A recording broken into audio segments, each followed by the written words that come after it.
is another Verna special report.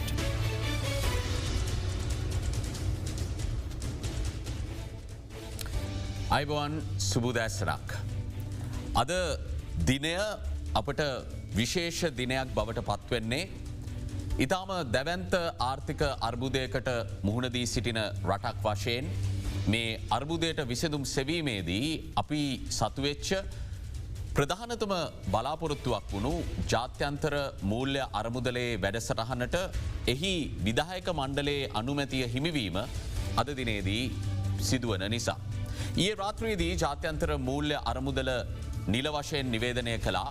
එහි විදායක මණ්ඩලය ශ්‍රී ලංකාවට ලබාදීමට සූදානම් වන අමරිකානු ඩොල බිලියන 2.9ක විස්තීරණ ණය පහසුකම සඳහා ඊයේ පැවති විදායක මණ්ඩල රැස්වීම අතරතුර අවසරය ලබා දුන් බව. එ අනුව වසරක පමණ කාලයක් මුළුල්ලේ සිදුකරපු විවිධ ප්‍රතිසංස්කරණ ක්‍රියාවලියකින් අනතුරුව මේ වන විට ශ්‍රී ලංකාවට හැකියාව ලැබිලා තියෙනවා. ජාත්‍යන්තර මූල්‍ය අරමුදලේ විදායක මණ්ඩලේ අනුමැතිය ලබා ගන්නට. මේ අනුමැතිය මෙරට ආර්ථිකයේ ඉදිරි ගමනට මොන වගේ වැදගත් අවස්ථාවක්ද කියන කාරණාව පිළිබඳව අද අපි සාකච්ඡා කරන්නට සූදානමින් සිරිනවා. විශේෂෙන්ම අපි තවත් මොහොතකින් සම්බන්ධ වෙන්නට සූදානමින් සිරින්නේ ජාත්‍යන්තර මූල්‍ය අරමුදලේ කළමනා කරන අධ්‍යක්ෂිකා ක්‍රිස්ටිලීනා ජෝජියේවා සහභාගි වන විශේෂ ප්‍රවෘත්ති සාකච්ඡාවක් වොෂින්ටන් නගරේදී ආරම්භවීම නියමිතව තිබෙනවා තවත් මිනිත්තු කිහිපයකින්. එහිදී ඔවුන් ශ්‍රී ලංකාව සම්බන්ධයෙන් මේ විස්තීරණ ණය පහසුකම අනුමත කිරීමේදී ඒ සම්බන්ධයෙන් බලපු කෝණය විශේෂෙන්ම ඉදිරියේදී ජාත්‍යන්තර මූල්‍ය අරමුදල ශ්‍රී ලංකාව විසින් සිදු කරතැයි අපේක්ෂා කරන ප්‍රතිසංස්කරණ. ඒ වගේම ණය ප්‍රතිවියුගත කිරීම සම්බන්ධයෙන් ජාත්‍යන්තර මූල්‍ය අරමුදලේ තියෙන අපේක්ෂා විශේෂම ණය තිරසාරභාවය යළිත් ස්ථාපිත කර ගැනීම වෙනුවෙන් ශ්‍රී ලංකා විසින් විනිවිධ භාවයකින් යුතුව ණය හිමියන් සහ සියලුම පාර්ශවකරුවන් සමග එක්ව කටයුතු කළ යුතු ආකාරය පිළිබඳව විශේෂෙන්ම අදහස් දැක්වීමට නියමිත බවයි අපිට තුරතුරු වාර්තා වෙන්නේ. අපි ජාත්‍යන්තර මූල්‍ය අරමුදල ගැන කතා කරද්දී පසුගිය අවුරුද්ධ ශ්‍රී ලාංකිකයන්ට ඉතාම අපහසු වසරක් බවට පත් වුණා. අපි නිදහස ලබා ගැනීමෙන් පසුව ගත කරන අපහසුම කාල පරිච්ඡේදය ආර්ථිකමය වශයෙන් ගත කරමින් ඉන්නවා කියන කාරණය තමයි ආර්ථික විශ්ලේෂකින් පසුගිය වසර පුරාම අපිට සඳහන් කළේ. එ අනුව මේ දැවන්ත ආර්ථික අර්බුදය හේතුවෙන් ප්‍රායෝගිකව ශ්‍රී ලංකාවේ ජනතාව විශාල අපහසුතාවයන්ට ලක්වුණා. විශේෂෙන්ම ඉහළ යන උද්ධමනයත් එක්ක දරිද්‍රතාවේ ඉහළයාම විශාල ප්‍රශ්නයක් බවට පත්වෙද්දී. අනෙක් අතින් යම්තාක් දුරකට යහමින් මුදල් හදල් තිබෙන කෙනෙකුට පවා. ශ්‍රී ලංකාව තුළ තමන්ගේ මූලික අවශ්‍යතාවත් සම්පූර්ණ කරගන්නට නොහැකි අන්දමට විදුලිය කප්පාදුවන ඉන්දන නොමැති ගෑස් පෝලිම් තියෙන ඉතාම අර්බුද ගණනාවක් පැනනැගුණු රටක් බවට 2022 අවුරුද්දේ මාර්තු මාසයේ ඉඳන් ආරම්භ වෙච්ච කාල පරිච්ඡේදය ගත්තොත් අපිට ඉතාම දුෂ්කර කාලයකට මුහුණ දෙන්නට සිදු වුණා.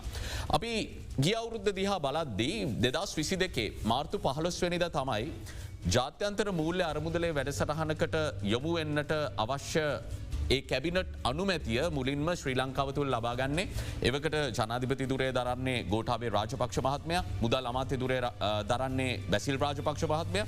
නමුත් ඒ විදිහට ඔවුන් කැබිනට් අනුමැතිය ලබාගෙන තිබියදී ශ්‍රී ලංකාව තුළ සිදුවෙන දේශපාලන විපර්යාසය හේතුවෙන් 2022 අප්‍රේල් 12 වෙනිදා ශ්‍රී ලංකාව තවදුරටත් ණය ගෙවන්නට බැරි රාජ්‍යයක් විදිහට අපි විසින්ම ප්‍රකාශයට පත් කරද්දි ශ්‍රී ලංකාවේ මුදල් අමාත්‍ය දුරය දැරුවේ ජනාධිපති නීතිඥ අලි සබ්රි මහත්මයා, ජනාධිපතිවරයා විදිහට ගෝඨාභය රාජපක්ෂ මහත්මයා හිටියේ.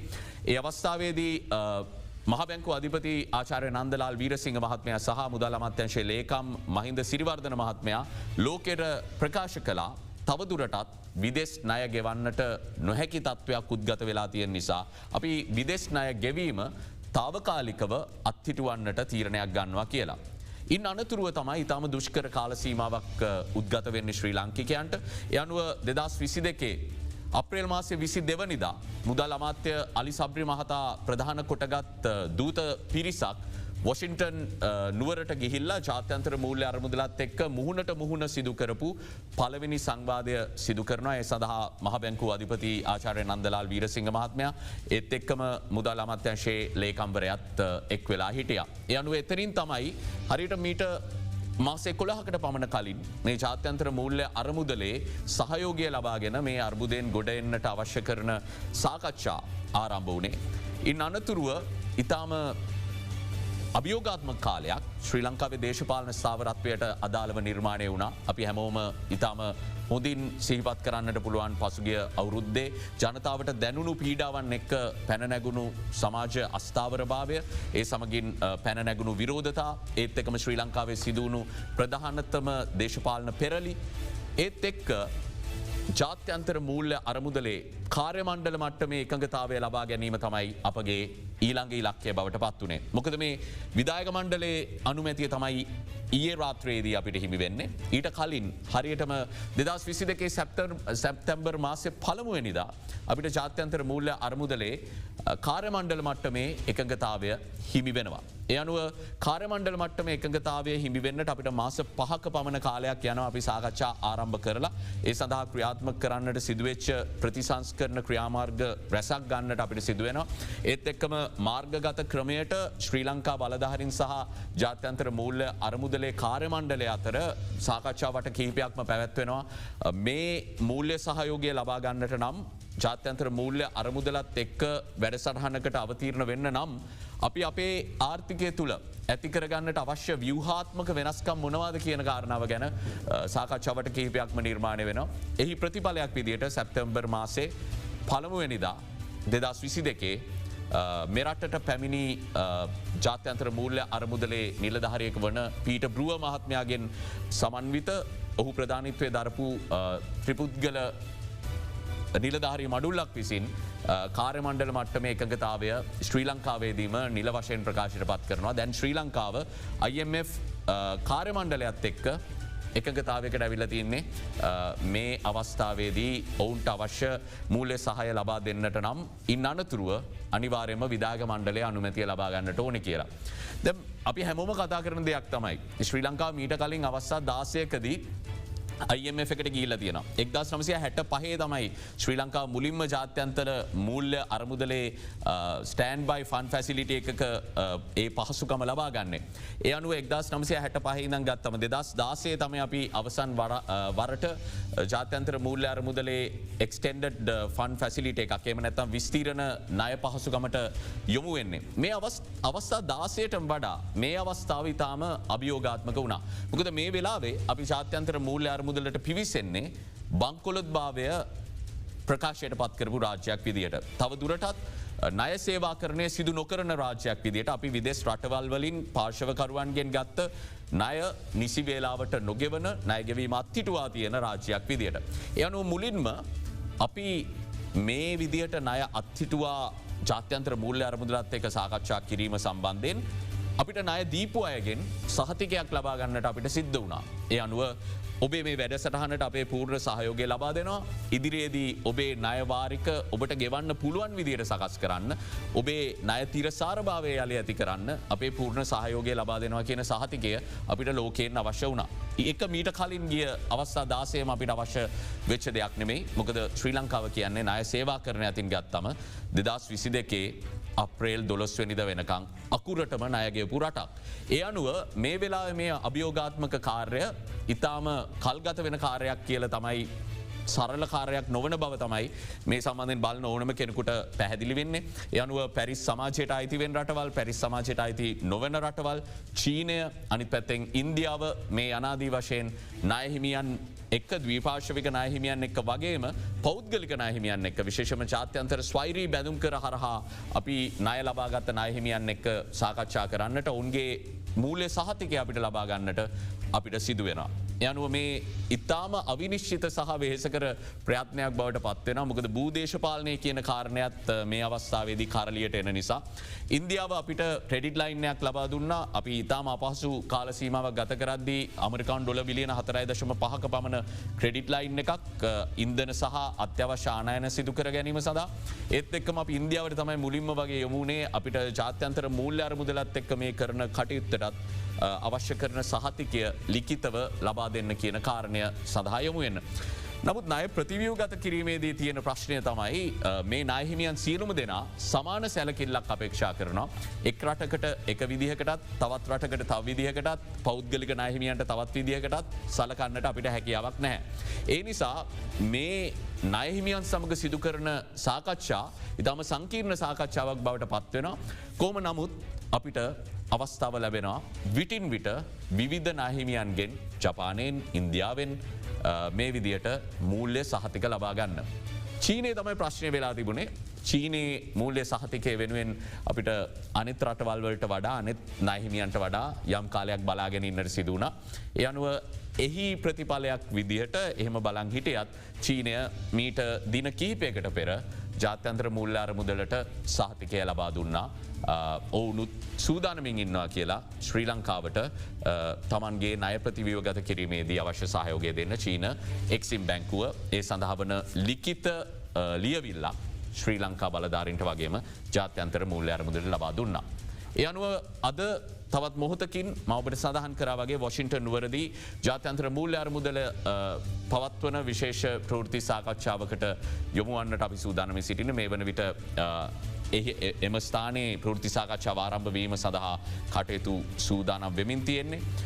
ශ්‍රී ලංකාව සම්බන්ධයෙන් කතා කරන ප්‍රෘති සාකච්ඡාවට විශේෂෙන්ම ශ්‍රී ලංකාවේ මාධ්‍යවේදීන් විදරක් නෙමෙයි මුළුමාත් ලෝකයම විශේෂම ලෝකයේ වානිච කටයුතු ආවරණය කරන බොහෝ දෙනෙක් උනන්දුවෙන් සහභාගි වන මාධ්‍ය සාකච්ඡාවක් ප්‍රෘති සාකච්ඡාවක් බවට අද දිනය පත්වෙන.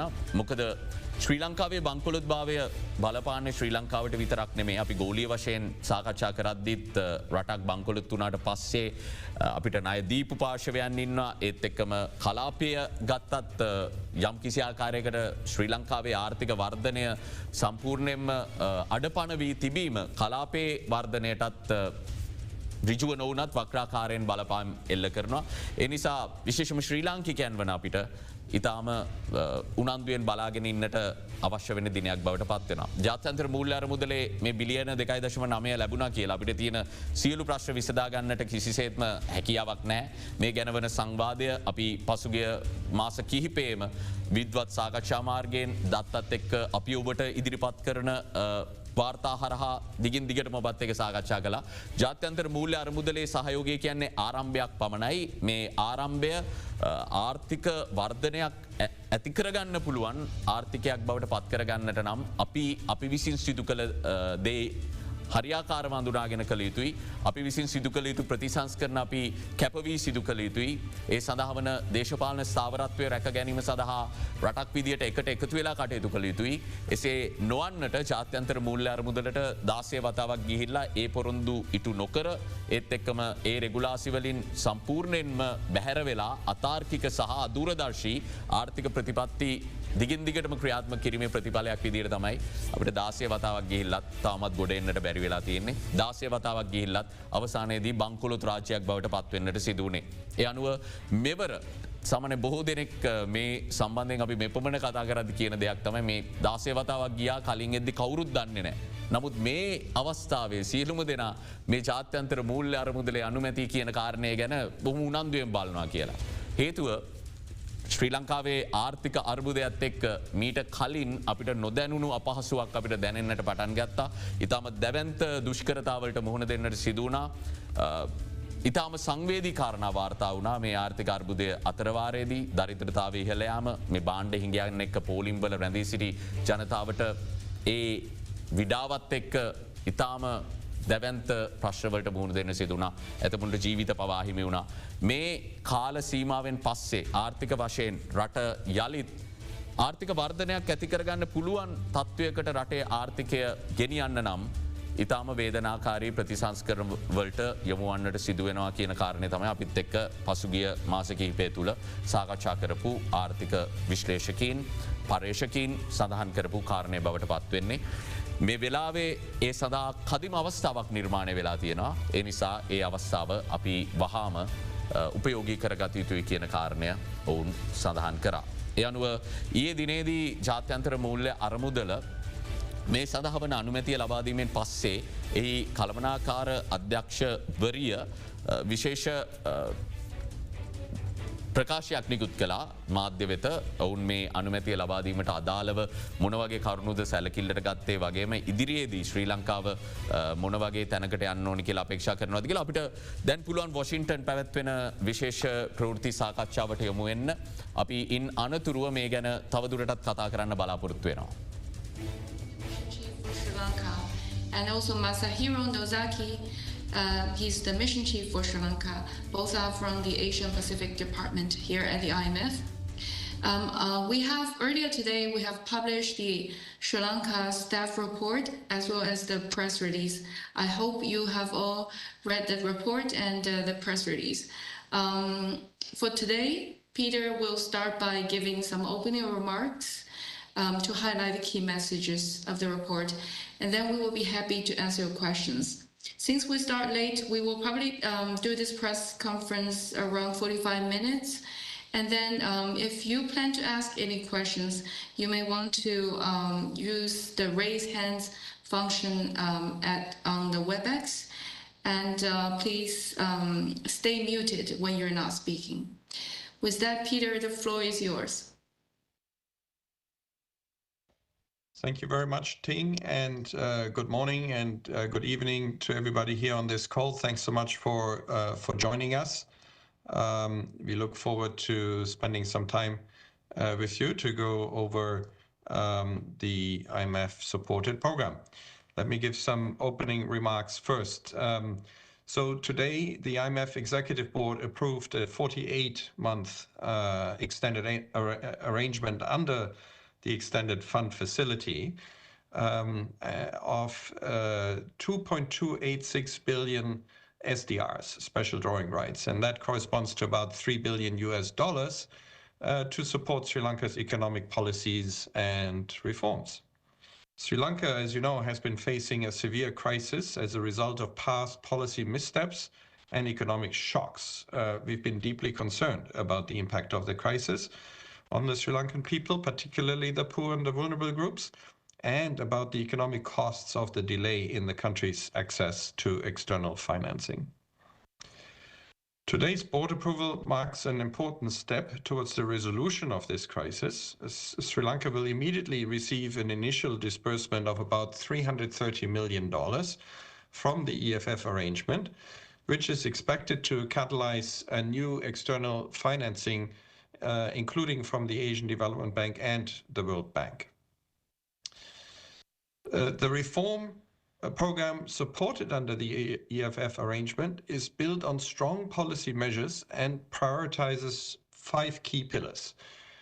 First, an ambitious revenue-based fiscal consolidation, which is accompanied by stronger social safety nets, fiscal institutional reforms, and cost recovery-based energy pricing to ensure the state's ability to support all its essential expenditures. Second, restoration of public debt sustainability, including through a debt restructuring to ensure stable financing of the government's operations. Third, a multi-pronged strategy to restore price stability and rebuild reserves under greater exchange rate flexibility in order to alleviate the burden of inflation, particularly on the poor, and to foster an environment of investment and growth, and to ensure Sri Lanka's ability to purchase essential goods from abroad.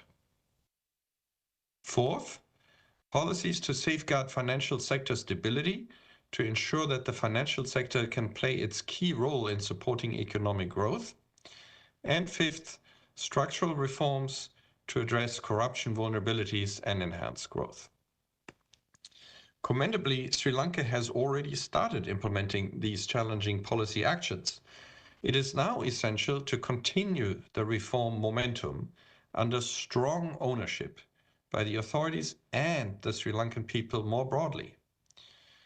The economic impact of the reforms on the poor and vulnerable needs to be mitigated with appropriate measures. In this regard, we welcome the authorities' firm commitment to strengthen social safety nets, including through a minimum spending floor, well-targeted spending through a new social registry, and establishment of objective eligibility criteria. Tax reforms under the program are designed to be progressive, that is, ensuring greater contributions from higher income earners. Efforts to increase tax revenues should be pursued in a growth-friendly manner while protecting the poor and most vulnerable. Sri Lanka's public debt at 128% of GDP as of end 2022 is unsustainable. The country is in arrears to all its external creditors. The IMF board approval of assistance to Sri Lanka required assurances from official bilateral creditors that they will provide debt relief and/or financing to restore debt sustainability consistent with the program, as well as an assessment that the authorities are making good faith efforts to reach a collaborative agreement with private creditors. And these requirements were met ahead of the board meeting. It is now important for the Sri Lankan authorities and creditors to closely coordinate and make swift progress towards a debt treatment that restores debt sustainability under the EFF-supported program. The President's recent open letter to official bilateral creditors includes commitments to transparency and comparability of treatment for all external creditors, which should help facilitate this process. IMF staff will continue to assist the authorities with creditor coordination in line with IMF's policies. Finally, we emphasize the importance of anti-corruption and governance reforms as a central pillar of the EFF-supported program.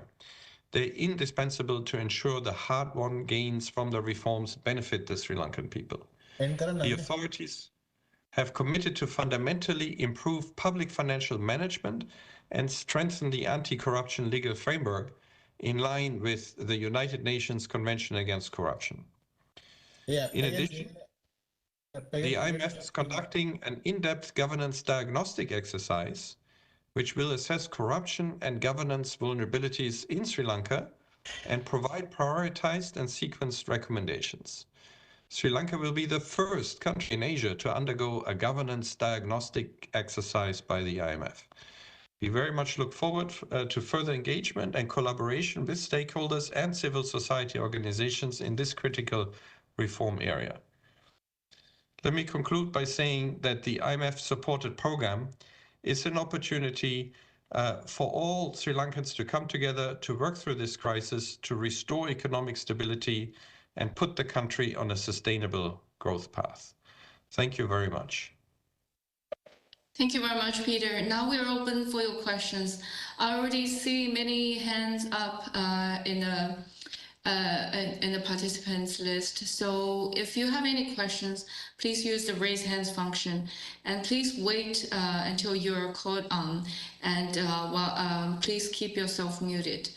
So let's take a couple of questions.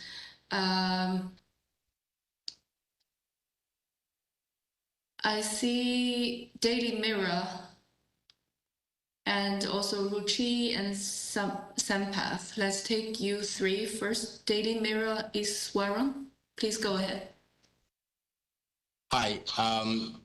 Just to find out, what sort of conditions are being imposed on Sri Lanka? Are there any strict conditions Sri Lanka needs to meet immediately for the first tranche to come through? And when are we expecting the first tranche to come through as well for Sri Lanka? Thank you. Let's take Ruchi. Ruchi, are you from Bloomberg? Yeah, hi, good morning. I'm from Bloomberg. Peter, just wanted to understand on the debt treatment. You have said in your statement that Sri Lanka needs to make quick progress on debt treatment. Will that also include the inclusion of local debt? And secondly, it's for the first time that you've emphasized on anti-corruption and governance norms as well. What will really, make a part of the diagnostic exercise by the IMF? Thank you, Ruchi. And we have the next one in line is Sampath. Sampath, please go ahead. Yes, hi, I'm Sampath Disanagar from BBC Sinhala Service. My question is, according to Sri Lankan government, there is no funding available to hold local government elections. It has been repeatedly postponed. Will the Sri Lankan government be able to hold election using this credit facility release immediately? Is the IMF of the opinion that the government should prioritize this because elections are critical component of the democracy? Thank you. Peter Masahiro, we can take these questions first. Yeah, thank you. Thank you so much. I will take a couple of those, and Masahiro will take some as well. We have published the staff report, which also includes the memorandum of economic and financial policies, which contains all the conditions that have been discussed between the Sri Lankan authorities and the IMF and agreed upon. In particular, tables 1 and tables 2 of this, we call it MEFP by its shortcut, layout what has been agreed.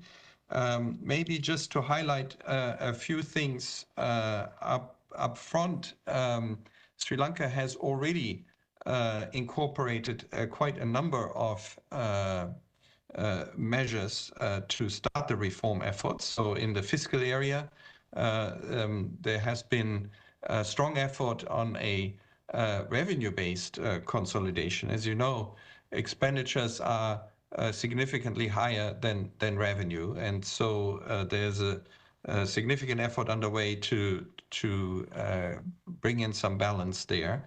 In the monetary area, there are efforts to make the central bank more independent, to allow it to fight inflation, which is a significant tax on the poor in particular. And then there are areas in the financial area, for example, to make sure that the banking system is well capitalized. So these are just some broad areas, and the details are in the papers we published. The first tranche will be made available soon, in the next 2 days or so. And going forward, disbursements will be tied to reviews that take place every 6 months. On the question of local debt,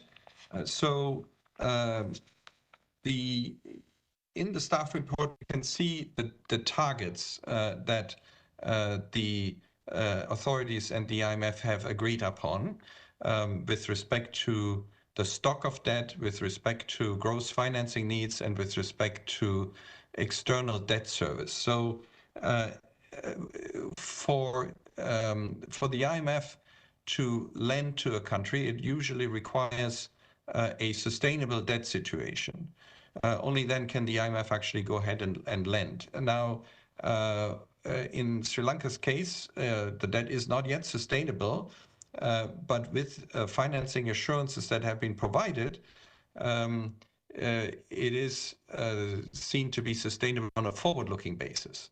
And that is a debt treatment consistent with these targets. So it is up to the authorities to find a way how to meet these targets and ensure that it is met. So whether local debt is included in there or not is for the authorities to set out. What we worry about, of course, is whether there are any implications with respect to the economy or to financial stability. So that is the angle that we would be looking at. Maybe Masahiro can answer the remaining questions. Peter, thank you for this opportunity for us to explain the board approval of the EFF arrangement. Very nice to see you, everyone. Let me address two questions. So first, local elections. I'd like to say that the IMF does not intervene in any country's electoral governance processes. And in the case of Sri Lanka, the question of election is a matter for Sri Lankan government and the Sri Lankan people. And there has been some speculation about our engagement and influence on elections, but I'd like to clarify that we, IMF, we have never recommended postponing local elections in Sri Lanka. We have never recommended postponing local elections. Turning to anti-corruption diagnostic exercise. So I'd like to perhaps highlight a few things. This is a diagnostic assessment analytical report produced by IMF Governance Mission. And the mission is indeed almost started. It's a diagnostic exercise with the government and strong coordination engagement with stakeholders, including civil society. The objective is to examine the severity of corruption in Sri Lanka and identify key governance weaknesses and corruption vulnerabilities. And we'll also assess the adequacy of the anti-corruption framework and policies that is needed to address corruption vulnerabilities. The focus of the IMF diagnostic will be IMF's core issues, including fiscal governance, financial sector oversight, central bank governance, market regulations, rule of law, and AML-CFT. And I'd like to finally say that this report is going to be published by September 2023. This is one important milestone of the program and agreement with the authorities. Thank you. Thank you, Peter. Thank you, Masahiro. We have more questions. First one, Archana Shukla. Archana, please go ahead. Hi, I'm Archana Shukla from BBC World News. I have two questions. One, what are the targets that the IMF has put on the debt treatment procedure for Sri Lanka when they talk with their private and sovereign creditors? So I understand there are certain targets and milestones that the country has to achieve to get the next tranches of the bailout loan. So in that, what is it for when it comes to debt treatment and the debt restructuring talks with creditors? The second question is, what are the targets that have been set on achieving what levels of inflation and growth for the country? Thank you, Archana. Let's take one more from Jenny Ravello from Devex. Jenny, please go ahead. Hi, thank you for the opportunity. Yeah, just to follow up on that question as well about debt restructuring, if you can tell more about that, what's next on that front. And also just a question maybe on presidential elections. Is IMF in favor of having presidential elections maybe sooner in Sri Lanka? Thank you so much. Thank you. And next, Marwan from Nikkei Asia. Marwan. Can you hear me? Yeah. It's about your austerity measures. I mean, the IMF is presenting a new phase when it comes to helping the vulnerable communities, which is a shift from what you did in '97 after the Asian financial crisis. But if you look at what has unfolded in Sri Lanka over the last year, clearly those at the lower end of the economy are feeling the pain as a result of the rupee collapsing. Borrowing costs have gone up. The price of electricity has gone up. So on one hand, on paper, you seem to be generous. But when you look at the reality on the ground, there is unfolding economic pain that could precipitate a social crisis and even a political crisis like the one we saw last year that resulted in the downfall of the Rajapaksa family. Thank you. Thank you. Let's take these questions first. Yeah, and thank you very much. So maybe starting with the last question first. So, you know, this sort of position that the IMF is imposing this austerity. Over the last, 6 months, or you could say a year since the crisis started, as you know, there has been no IMF support. The IMF support starts today, and that has just shown what a brutal experiment it is to have to adjust the economy from one equilibrium to the other without any external support. No one is willing to finance that big gap between expenditures and revenue of the government. In 2021, revenues were something like 8.6% or so of GDP and expenditure 19.9%. In the past, the government has been able to finance that with borrowings from official and private creditors. At the moment, no one is willing to cover that gap. And hence, the adjustment is very brutal. The government needs to raise its revenue very quickly. And the central bank has been printing money, which has been fueling inflation. Inflation is one of the bluntest tools you can have because it creates, it's particularly bad for the poor. So what the fund does is two things. One, it supports the authorities in adjusting their policies to correct these imbalances, and it provides some financing that cushions this adjustment, that allows this adjustment to take a little bit more time than it would if there were no external support at all. And by catalyzing additional support from other multilateral institutions, this cushion gets a little bit bigger. So I just wanted to correct the notion that the fund is causing austerity. It is something that's a result of the crisis, and the fund is there to lessen the impact a little bit, but the adjustment will nevertheless be a harsh one. On the debt restructuring, there were a couple of questions. The targets in particular that need to be reached in negotiations with creditors are laid out in the MEFP paragraph 15. So there's one on the debt stock that says that the debt stock of Sri Lanka should reach 95% of GDP by 2032. That's the first one. The second one is to have gross financing needs below 13% of GDP between 2027 and 2032 on average. And that would be down from a high number of more than 34% of GDP in 2022.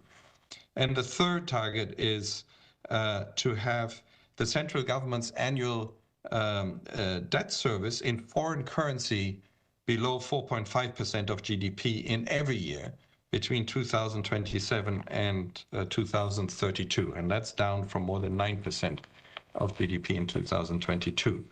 So then also to respond to the question of what is next in the debt restructuring process. So Sri Lanka, with the aid of their legal and financial advisors, now needs to present a debt restructuring strategy, and it has committed to do that by the end of April. This strategy it would use to approach its creditors to negotiate restructuring consistent with these targets. Reaching these targets would mean that we would consider the debt sustainable. And the official bilateral creditors have given their assurances that they will negotiate a restructuring consistent with these terms.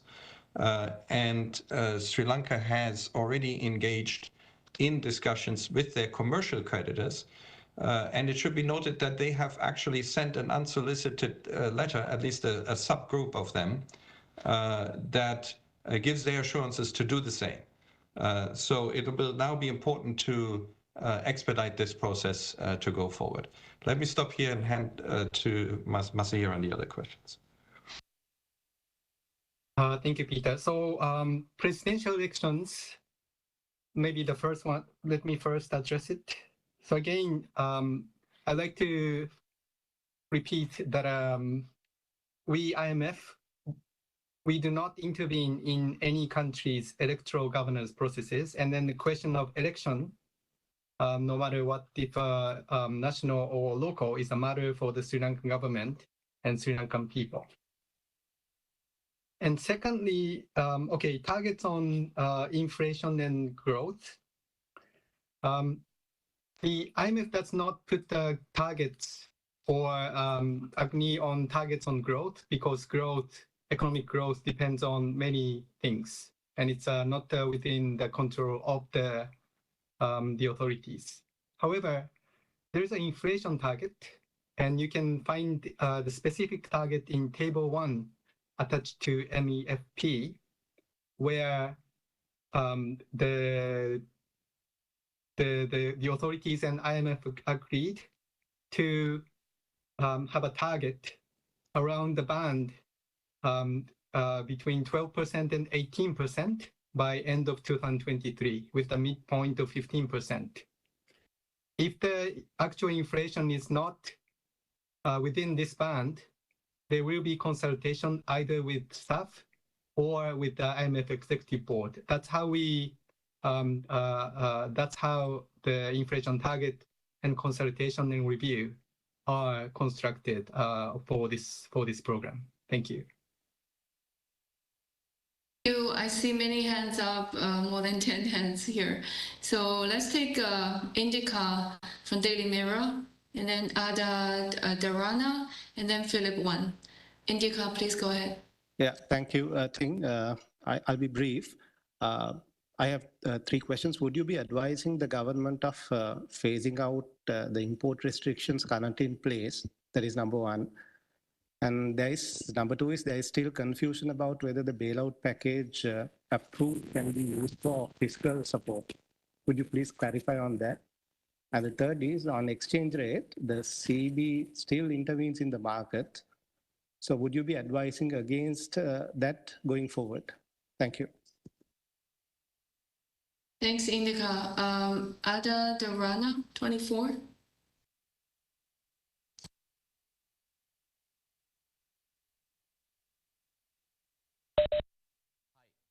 I'm Kalindu Karunaratna from Ada Darana. My question is, now the trade unions in Sri Lanka are opposing the new tax policy of the government, and they are urging the government to amend the policy. Recently, trade unions carried out an island-wide strike against the payee tax as well. Now, the government has informed the trade unions that it will consider changes to the tax policy after the first review of the IMF program. What is the IMF's official stance on this? Will those changes, if they are made, affect the agreement between the government of Sri Lanka and the IMF? Thank you. I see we already have 4, but let's try to take another one. Philip One, please kindly be brief. Yes, hi. With regard to China's financing assurances, what were the elements lacking in Exim Bank's initial January letter, and what changed specifically in the March letter? And does it contain a specific commitment to restructure, or is there still wiggle room on that front? And were there any concerns that China had that contributed to this delay, and what changed their mind? Thank you.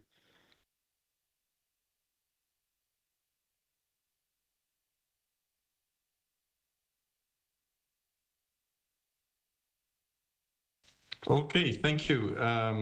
That is quite a set of questions. So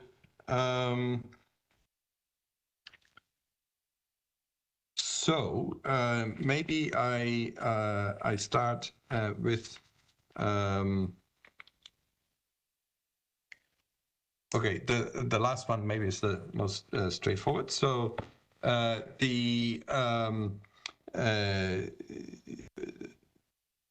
specific point of in discussions with official bilateral creditors was to obtain what we call specific and credible assurances.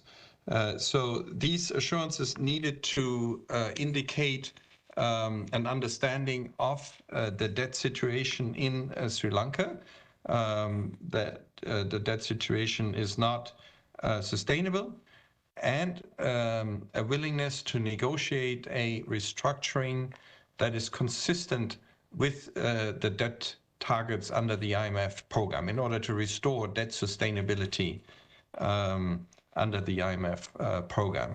And so that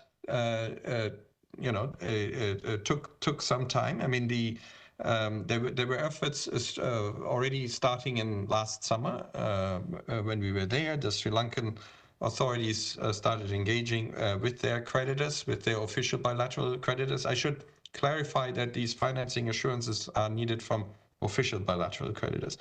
There have been 3 meetings between the Sri Lankan authorities and the official bilateral creditors last fall, where information was presented, lots of data was provided to the creditors, and so this process went on for some time in terms of discovery of information, and then early this year focused specifically on the questions of obtaining these specific and credible assurances, and there was engagement from the authorities with their creditors and also from the IMF staff and management at all levels, and the final assurances were obtained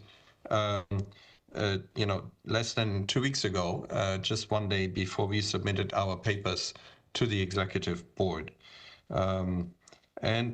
So concerns revolved around having, an adequate set of information and data, trying to understand what the implications of the targets are for creditors' own debt, and so forth. But as I said, as soon as all these assurances were obtained, we went ahead to present the case to the board, to the executive board. Maybe I take the question also on the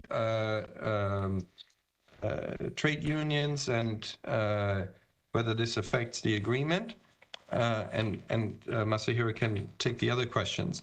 So we understand the hardship of the people in Sri Lanka that they're experiencing at this time. There have been incredible increases in the cost of living. There's been loss of employment, loss of livelihoods, rising energy costs, and falling real incomes that really have hit the population large, and in particular the poor and the vulnerable, who have no buffers to deal with this crisis. And so the current economic crisis has a number of origins, including the government's inability to meet government spending needs through revenue collection. As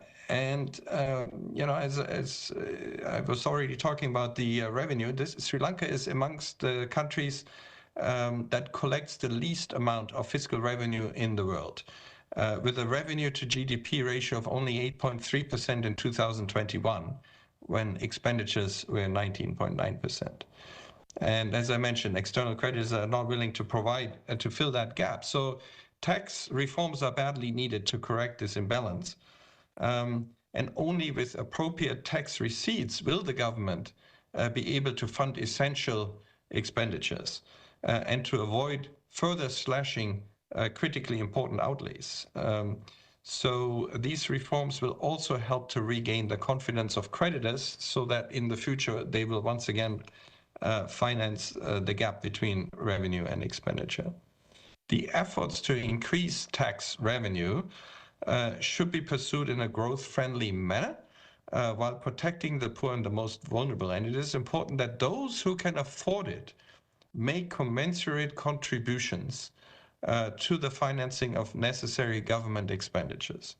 The tax package the authorities have introduced include the new tax rate schedule, including the new tax rate schedule for personal income tax helps to meet these objectives. And the tax rates proposed under the authorities program are also in line with similar countries who are contributing to Sri Lanka's support package through the IMF. So it's important to remember that there are many countries out there who have income levels that's comparable or maybe less than Sri Lanka with much higher income tax rates. And so they are looking to Sri Lanka to implement appropriate reforms. Let me stop here and pass to Masahiro. Peter, let me address the remaining three questions. So first of all, whether this time the EFF supported program is for fiscal support or not, the answer is yes, this is for the fiscal budget support. The amount dispersed in 2 days, around $303 million worth of SDR, will be available for the government to use. Secondly, on import restrictions, so the agreement under the IMF program agreement between us and the authorities will develop a plan for the phased removal of import restrictions, exchange restrictions, and other restrictions related to balance of payment. And that plan is due by June 2023. So this is a plan, but this shows one important implication of IMF-supported program. It allows the country to gradually normalize its balance of payment so that these restrictions can be relaxed gradually over time. And then over time, under the program, Sri Lanka will rebuild its international reserves, so that will also help normalization of balance of payment transactions.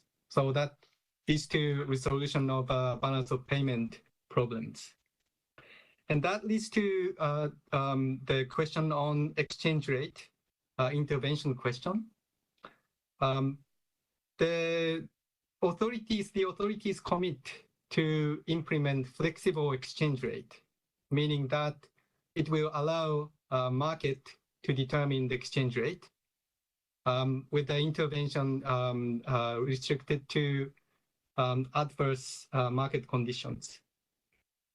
And another important feature of the program is that the central bank commit to purchase foreign exchange US dollars amount of 1.4 billion US dollars in 2023. It's an outright purchase from the market, foreign exchange market. That will help rebuild the reserves. And for that effort, allowing exchange rate flexibility is going to be important. And that is why the exchange rate flexibility is one important pillar of the program. Thank you. Very much, Peter. Masahiro. Let me take one question from news first. Sofik Fazan. Sofik. Hi, my question is, the IMF statement that was released early this morning speaks about a social security net for the poor and vulnerable. My question to you is, the social security net, are you referring to any budgetary allocations through the IMF disbursement that is coming in? If so, which tranche would it be? And if it is not going to be from the IMF disbursement, how do you plan on advising the government to address the social security net issue for the poor and vulnerable? Thank you. Thank you. Next one is Shiha Anis from Economy Next. Thank you. I have two questions. One is about the anti-corruption framework. Does this include STAR, the set recovery, from the other countries? Because this has been much spoken in the anti-corruption moves in Sri Lanka. So does this also include the UN-based policies to recover the stolen money from the kept in the other countries? That's my first question. Second question is, where do you think the hardest policy will come? Now already Sri Lankans are struggling on the public sector, reducing the public sector size. So where do you think the hardest the policy issues or the concerns will come in this program? Thank you. Thank you, Shiha. Let me also take Meera Srinivasan from The Hindu. Meera, please go ahead. I have two questions. The first is a follow-up to my colleague's question on the taxation and the ongoing protests. So when the staff level agreement was announced in September, the IMF suggested that Sri Lanka should also consider a wealth tax in addition to a progressive tax regime. So is that a line that the IMF is still pushing? Is a wealth tax on the cards? My second question is, within Sri Lanka, there is a growing concern about the space for dissent. We see frequent protests against austerity measures and also instances of police and others dressed in military gear firing tear gas and water cannons, including at school students recently. So will the IMF continue engaging with Sri Lanka irrespective of these concerns domestically? Does it matter to you? Thank you.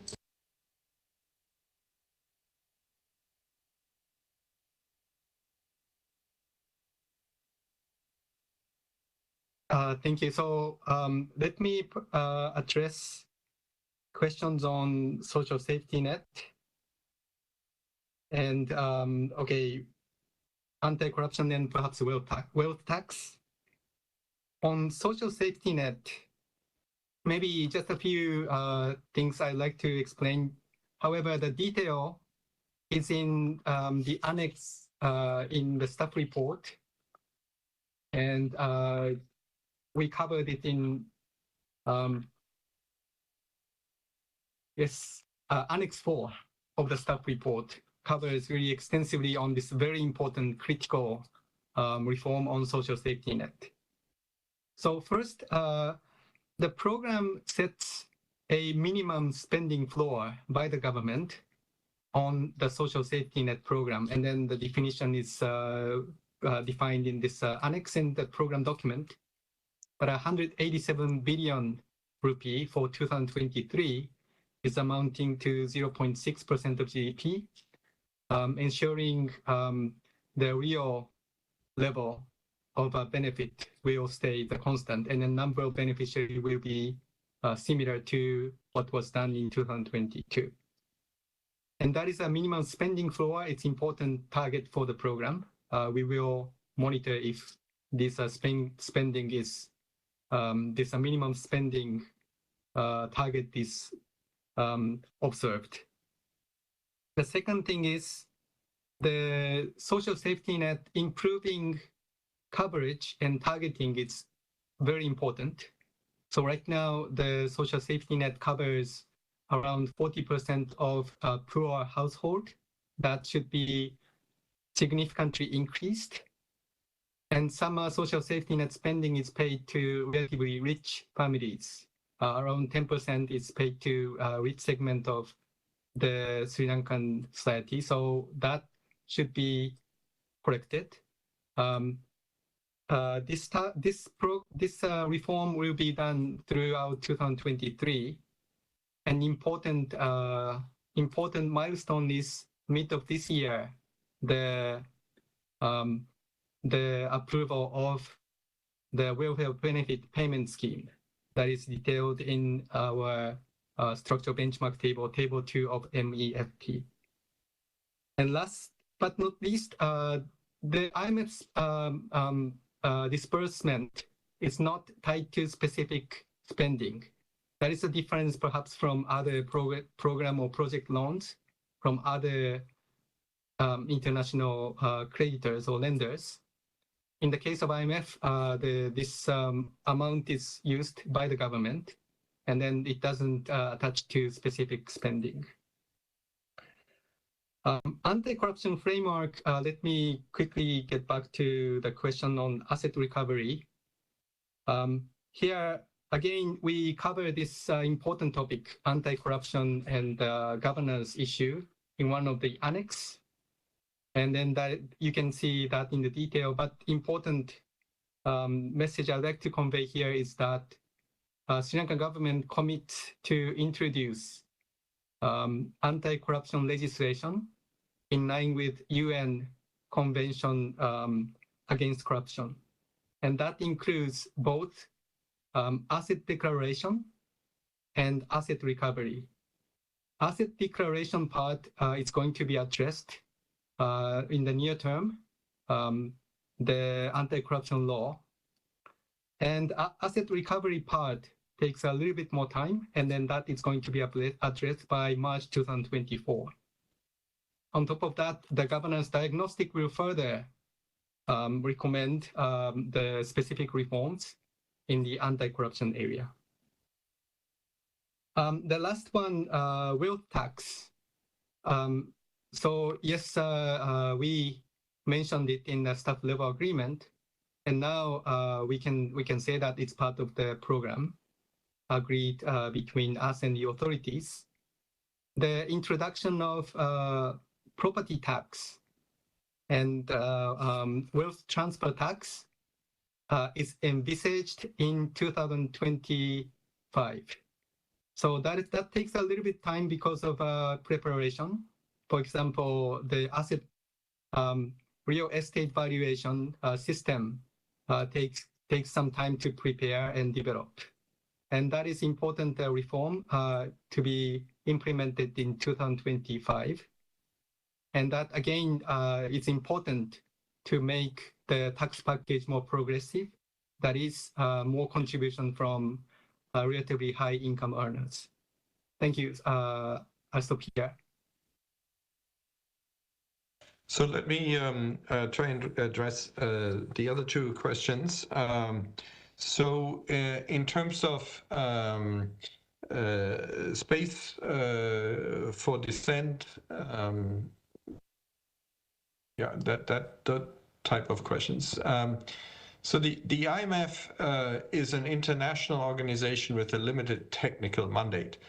The IMF's purposes are all economic in nature and focus on promoting macroeconomic and financial stability, economic growth, assisting members in addressing their balance of payments needs. So as such, we don't have a mandate when it comes to the governance or the government of the people and how it interacts with its people. I mean, that's a stable economic and financial environment, which is the proposed policy under the EFF supported program aims to achieve, that the program aims to achieve in Sri Lanka. Those stable environment can provide a critical foundation, when it comes to enhancing human rights. And then when it comes to so what are the hardest policies? So, well, it is certainly an ambitious reform agenda. In particular, the turnaround in, in the fiscal policies. So, for example, the primary balance is envisaged to turn around from, negative 5.7% in 2021 to 2.3% of GDP in starting in 2025. So that's a considerable turnaround. That is quite ambitious. But what is the alternative? I think that the alternative would be the hardest part, not to reform, because that would just extend the crisis that is there now, and that would destroy economic value in Sri Lanka in a much more significant and prolonged way for a long time into the future. So embarking on this ambitious reform agenda and putting the economy back on a trajectory for stable and inclusive growth will in the end be much better for the country than not undertaking these reforms and prolonging the crisis and making it worse, essentially. Thank you. Peter Masahiro, we're running out of time, but I see there are still many hands there, so let's take as many as possible and try to address these questions. Amal from AFP. Amal, please go ahead. Thank you. I'm just trying to get some clarification on this line that Sri Lanka will be the first country in Asia to undergo this governance diagnostic exercise. Can you take us through what are the other places where you have done this kind of thing, and how do you expect Sri Lanka to be your test case in Asia? What are the sort of key things that you're looking at? You see some of it in the staff report, but very briefly, what are the key areas and what are the things that we'll be able to, milestones we'll be able to see in this process? Thank you. Thank you, Amal. Next, let's take Sidhant Sebal. Sidhant, please go ahead. Hi, sir. I'm Sidhant from WION. My question is, how do you see India's role when it comes to the economic crisis Sri Lanka is facing? What's IMF's view? Thank you. And Rosuki Hanada from Nikkei. Hi, good morning. I would like to quickly ask two questions. One of the things is a payback period. I understand this program is a 48-month program, and is the payback periods already determined or not? The second thing is about the approach of the assurance of the transparency. Could you briefly explain the IMF approach to assure the transparency of the debt? Thank you.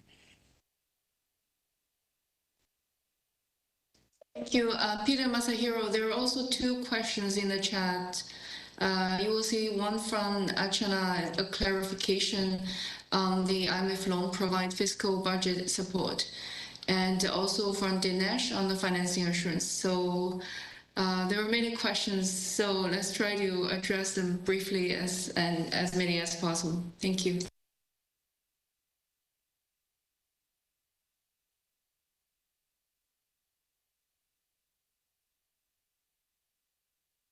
Thank you. So yes, let me address the question on governance diagnostic. Yes, this is the first one in Asian Pacific. However, the IMF has focused on governance and anti-corruption issues, which is macro critical since 2000, many years ago, and then recently revamped its effort in 2018. And there are governance diagnostic done in several other countries. And then there is a link to the website on the on this past governance diagnostic report. Yes, I'm trying to look for the countries, but maybe it's quicker for you to look at the link. We have Annex 7 in the staff report. Focusing on governance, diagnostic, and anti-corruption. And there's a footnote too in that page. And on the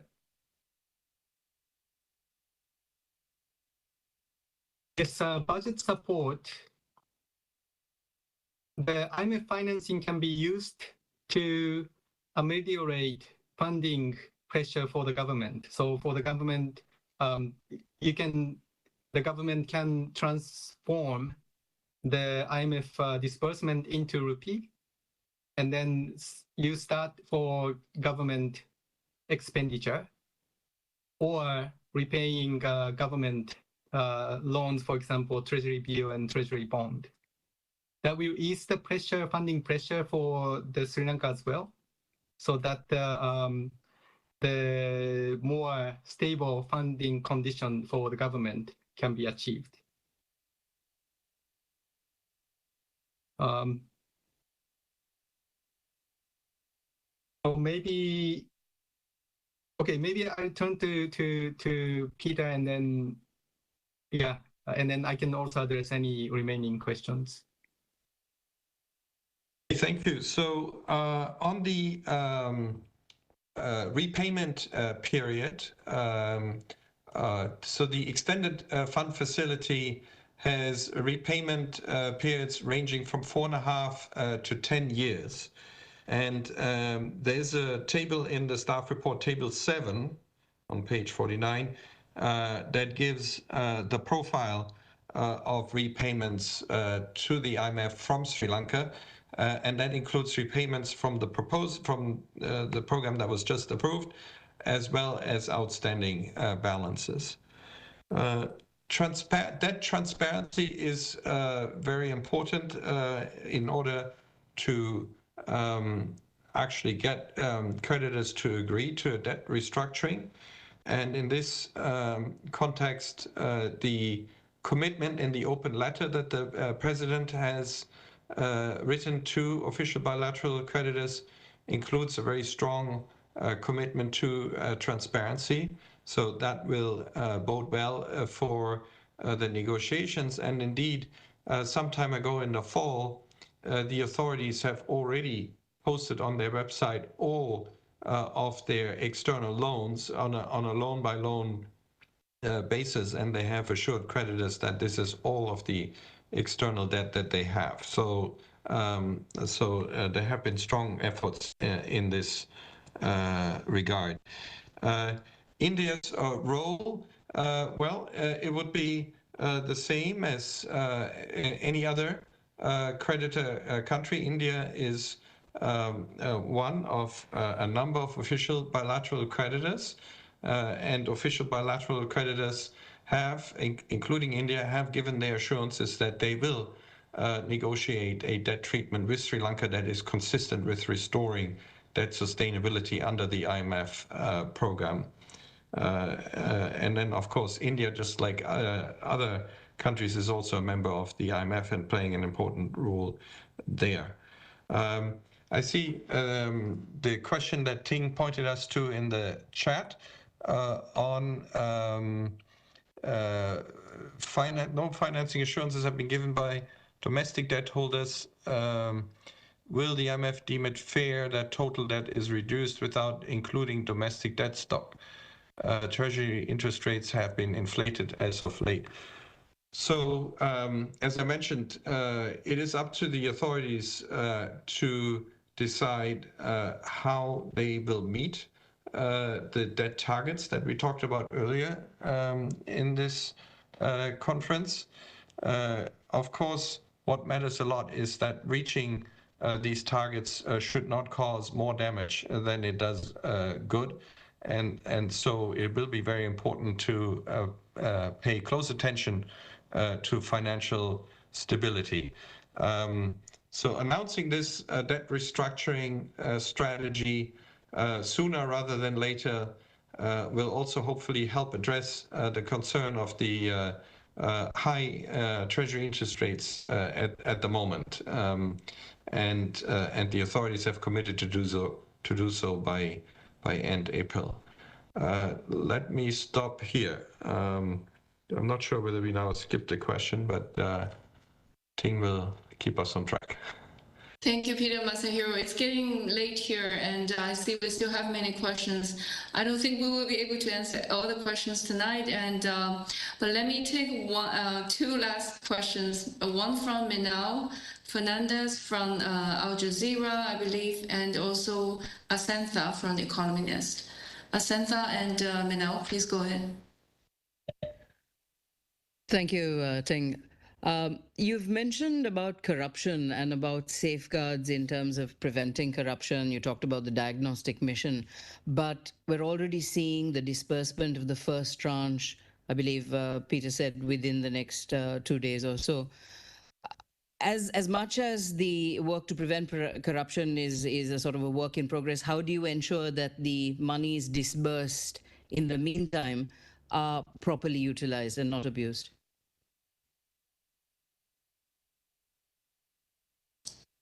Asantha?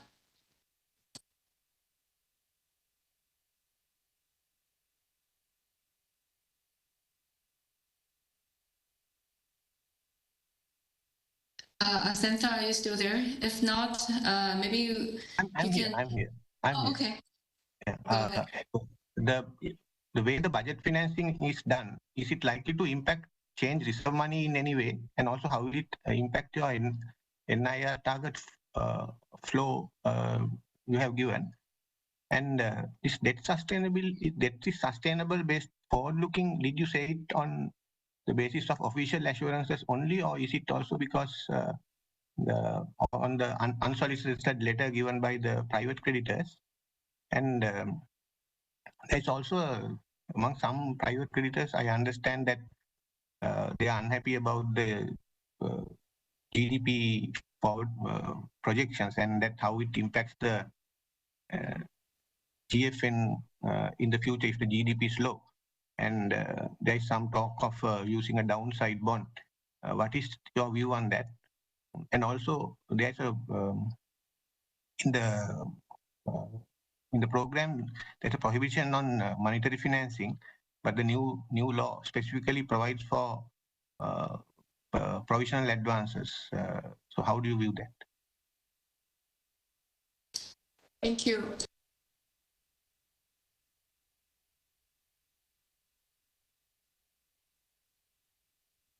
Okay, thank you very much. On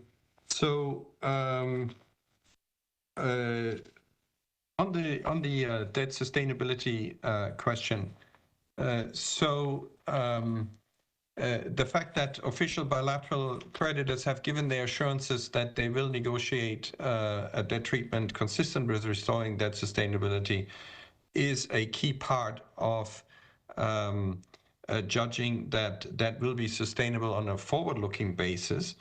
When it comes to commercial creditors, the policy requires a different standard. It doesn't require these assurances, although that letter that you mentioned was, of course, helpful. But there, the standard is more based on good faith negotiations. So it's more on process rather than substance. And you know, there are sort of some questions such as have the authorities engaged in discussions or negotiations with their creditors on a good faith basis? Have they given them an opportunity for input? Those type of questions. And so those were assessed to have been satisfied for now.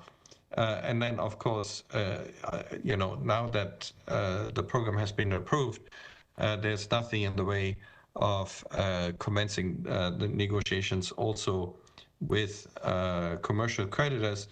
So the authorities will need to answer some of these questions that you mentioned may be coming from commercial creditors with respect to GDP projections, or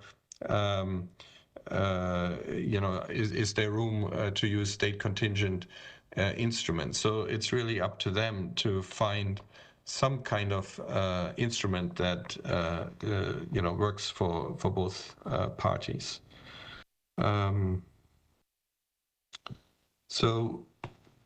Yeah, Masahiro, do you want to take the other questions? So one by one. First of all, whether the funding from the IMF can be properly used. So this is a very important question, and it's core of the reform. So we fully share that there's an importance to improve the fiscal institutions, in particular public financial management. This is another Verna special report. ජාත්‍යන්තර මූල්‍ය අරමුදලේ නියෝජිතයින් Washington නුවරදී පවත්වන ප්‍රවෘත්ති සාකච්ඡාව සමගින් ඔබ ඒ සජීවීව එක්වී සිටියේ. බොහෝ ප්‍රශ්න ඇහුවා ශ්‍රී ලංකා මාධ්‍යවේදීන් වගේම ජාත්‍යන්තර මාධ්‍යවේදීන් මේ විස්තීරණ ණය පහසුකම ඉදිරියට කොහොමද ක්‍රියාත්මක වෙන්නේ? ඒත් එක්කම ශ්‍රී ලංකාව සිදු කරගෙන යන ප්‍රතිසංස්කරණ ක්‍රියාවලිය තුළ ඉදිරිය ජාත්‍යන්තර මූල්‍ය අරමුදල කොහොමද දකින්නේ සහ ඔවුන් මොනවාද අපෙන් අපේක්ෂා කරන්නේ කියන කාරණා පිළිබඳව අපිට බොහෝ දේ කතා කරන්නට තියෙනවා, බොහෝ දේ පැහැදිලි කරගන්නට තියෙනවා මේ කාරණාවලට අදාළව. මොකද මෙපමණ කාලයක් රටේ ආර්ථිකය සහ රටේ තිරස්සර ප්‍රතිපත්ති මාලාවක් සම්බන්ධයෙන් වැඩි අවධානයකින් පුරවැසියන් විදියට අපි නොසිටි නිසා තමයි අදූරදර්ශී ප්‍රතිපත්ති අද වන විට ශ්‍රී ලංකාව මේ තත්වයට පත් කරලා තියෙන්නේ. ඒ නිසා මේ සියලුම සිදුවමින් පවතින කරුණු කාරණා පිළිබඳව බොහොම අවධානයෙන් සිටිමින් මේ කරුණු හොඳින් තේරුම් ගැනීමට උත්සාහ කිරීම දැන් පුරවැසියන් වන අපගේ වගකීමක් බවට පත් වෙලා තියෙනවා. ඒ තත්වයට උදව් උපකාර කර ගැනීම සඳහා මේ පවතින තත්වය සහ ජාත්‍යන්තර මූල්‍ය අරමුදලේ සහයත් එක්ක ශ්‍රී ලංකාවේ ආර්ථිකයේ ඉදිරි දිශානතිය මොන වගේද කියන කාරණාව පිළිබඳව සාකච්ඡා කරන්නට අපි විද්වත් සංවාද මණ්ඩපයක් සහභාගි කරගන්නවා අද වැඩසටහනට යන ඔවුන් සමග සාකච්ඡා කරන්නට අපි සූදානමින් සිටිනවා. මහාචාර්ය රොහන් සමරජීව මහත්මයාට අපි ඇරයුම් කළා. අපි දිගින් දිගටම කොහොමද මේ ක්‍රියාවලිය සම්බන්ධයෙන් සාකච්ඡා කරා ඔබතුමත් එක්ක. අදත් අපි පැහැදිලි කරගන්න බොහෝ දේවල් තියෙනවා. ඒත් එක්කම ශ්‍රී ලංකා වාණිජ්‍ය මණ්ඩලයේ උපසභාපති දුමින්ද හුලංගම මහත්මයාටත් අපි ඇරයුම් කළා. ඔබතුමාවත් ආයුබෝවන් කියලා පිළිගන්නවා. විශේෂයෙන්ම මේ බදු ප්‍රතිපත්තිය සහ ඊට එරෙහිව එල්ලවන විරෝධතා කොහොමද මේ තත්ත්වය යටතේ අපි රටක් විදියට අපේ ආර්ථිකයේ යථාතත්වයට පත් කරගන්නේ කියන කාරණාව ගැන අපිට සාකච්ඡා කරන්නට පුළුවන්. මේ සාකච්ඡාවට එන්න කලින් අපිට කෙටි විරාමයක් දෙන්න. අපි දීර්ඝ සාකච්ඡාවකට අවතීර්ණ වෙන්නේ. ඒ නිසා කෙටි විරාමයක් දෙන්න ඉක්මනින්ම යලිත් හමු වෙනවා. This is another Verna special report.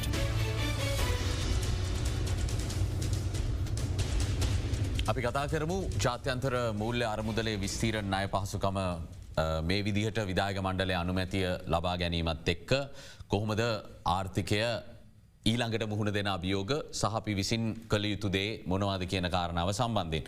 දැන් අපි අද කතා කරන්නේ ශ්‍රී ලංකාවේ ආර්ථික ව්‍යාධිය සහ IMF ප්‍රතිකාරය කියන ශීර්ෂය ඔස්සේ.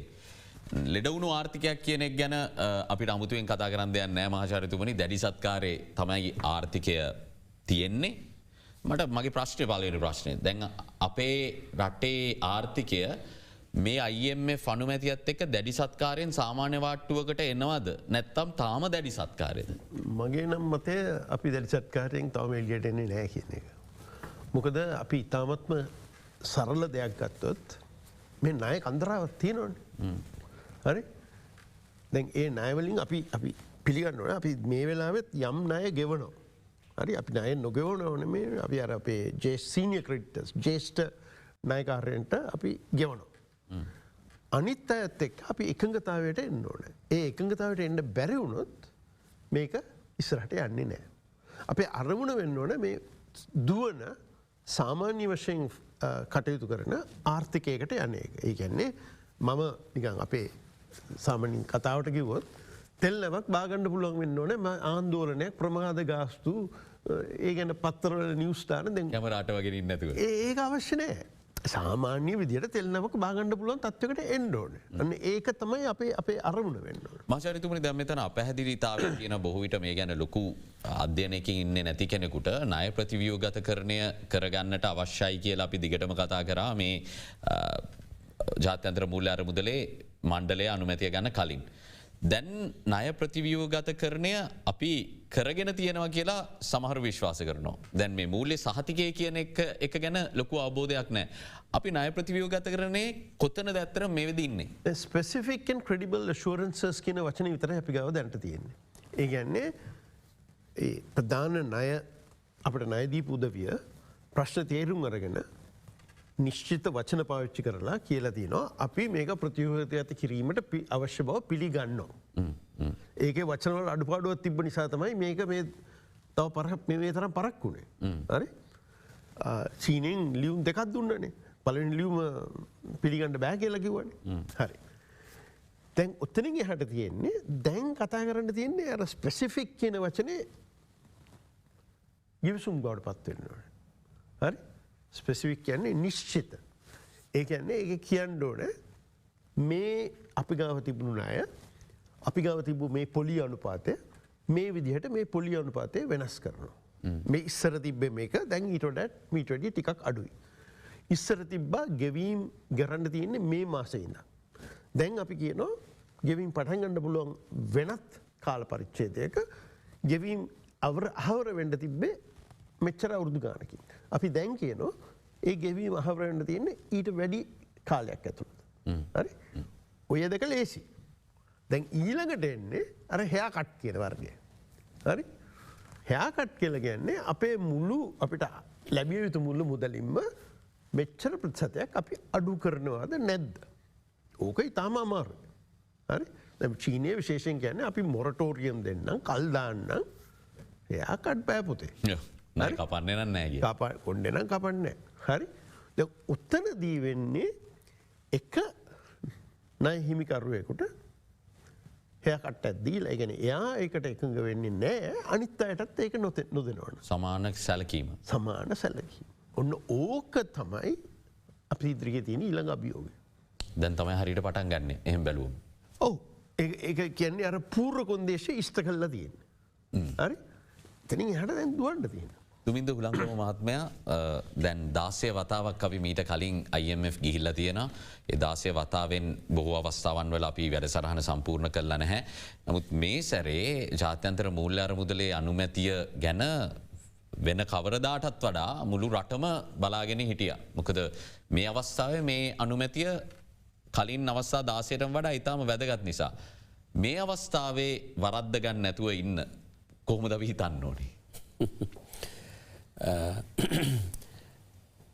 කලින්දු දැන් අපි පහුගිය අවස්ථාවලදී ජාත්‍යන්තර මුල්‍ය අදමුල යනකොට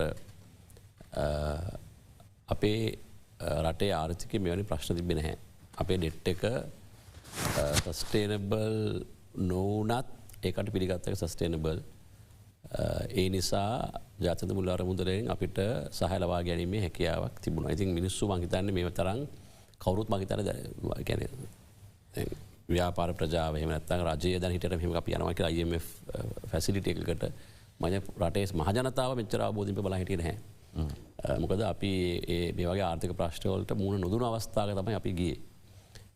මේක තමයි අප්‍රූවල් එක හම්බුණා කියලා SMS එකක් ආවත් ලොකුට ගණන් ගත්තේ නැහැ. ගණන් ගත්තේ නැහැ. ඉතින් අද අපි ගිය අවුරුද්දේ තිබු ආර්ථික තත්ත්වය බලනකොට අපේ රටේ ගෑස් පෝලිං අපේ රටේ සාමාන්‍ය මිනිහට ජනවන ජීවිතේ එතකොට පෙට්‍රල් පෝලිං එතකොට ඉම්පෝර්ට් රෙස්ට්‍රික්ෂන් එතකොට ඒ වගේ ගියාම පෙරලි අරගලේ ඔක්කොම ඇති වුණේ මේ ආර්ථික ප්‍රශ්නය නිසා. ඉතින් ඒක නිසා තමයි ඔක්කොමලා මේක දිහා ඉතාමත්ම ඕනෑකමින් බලාගෙන හිටියේ.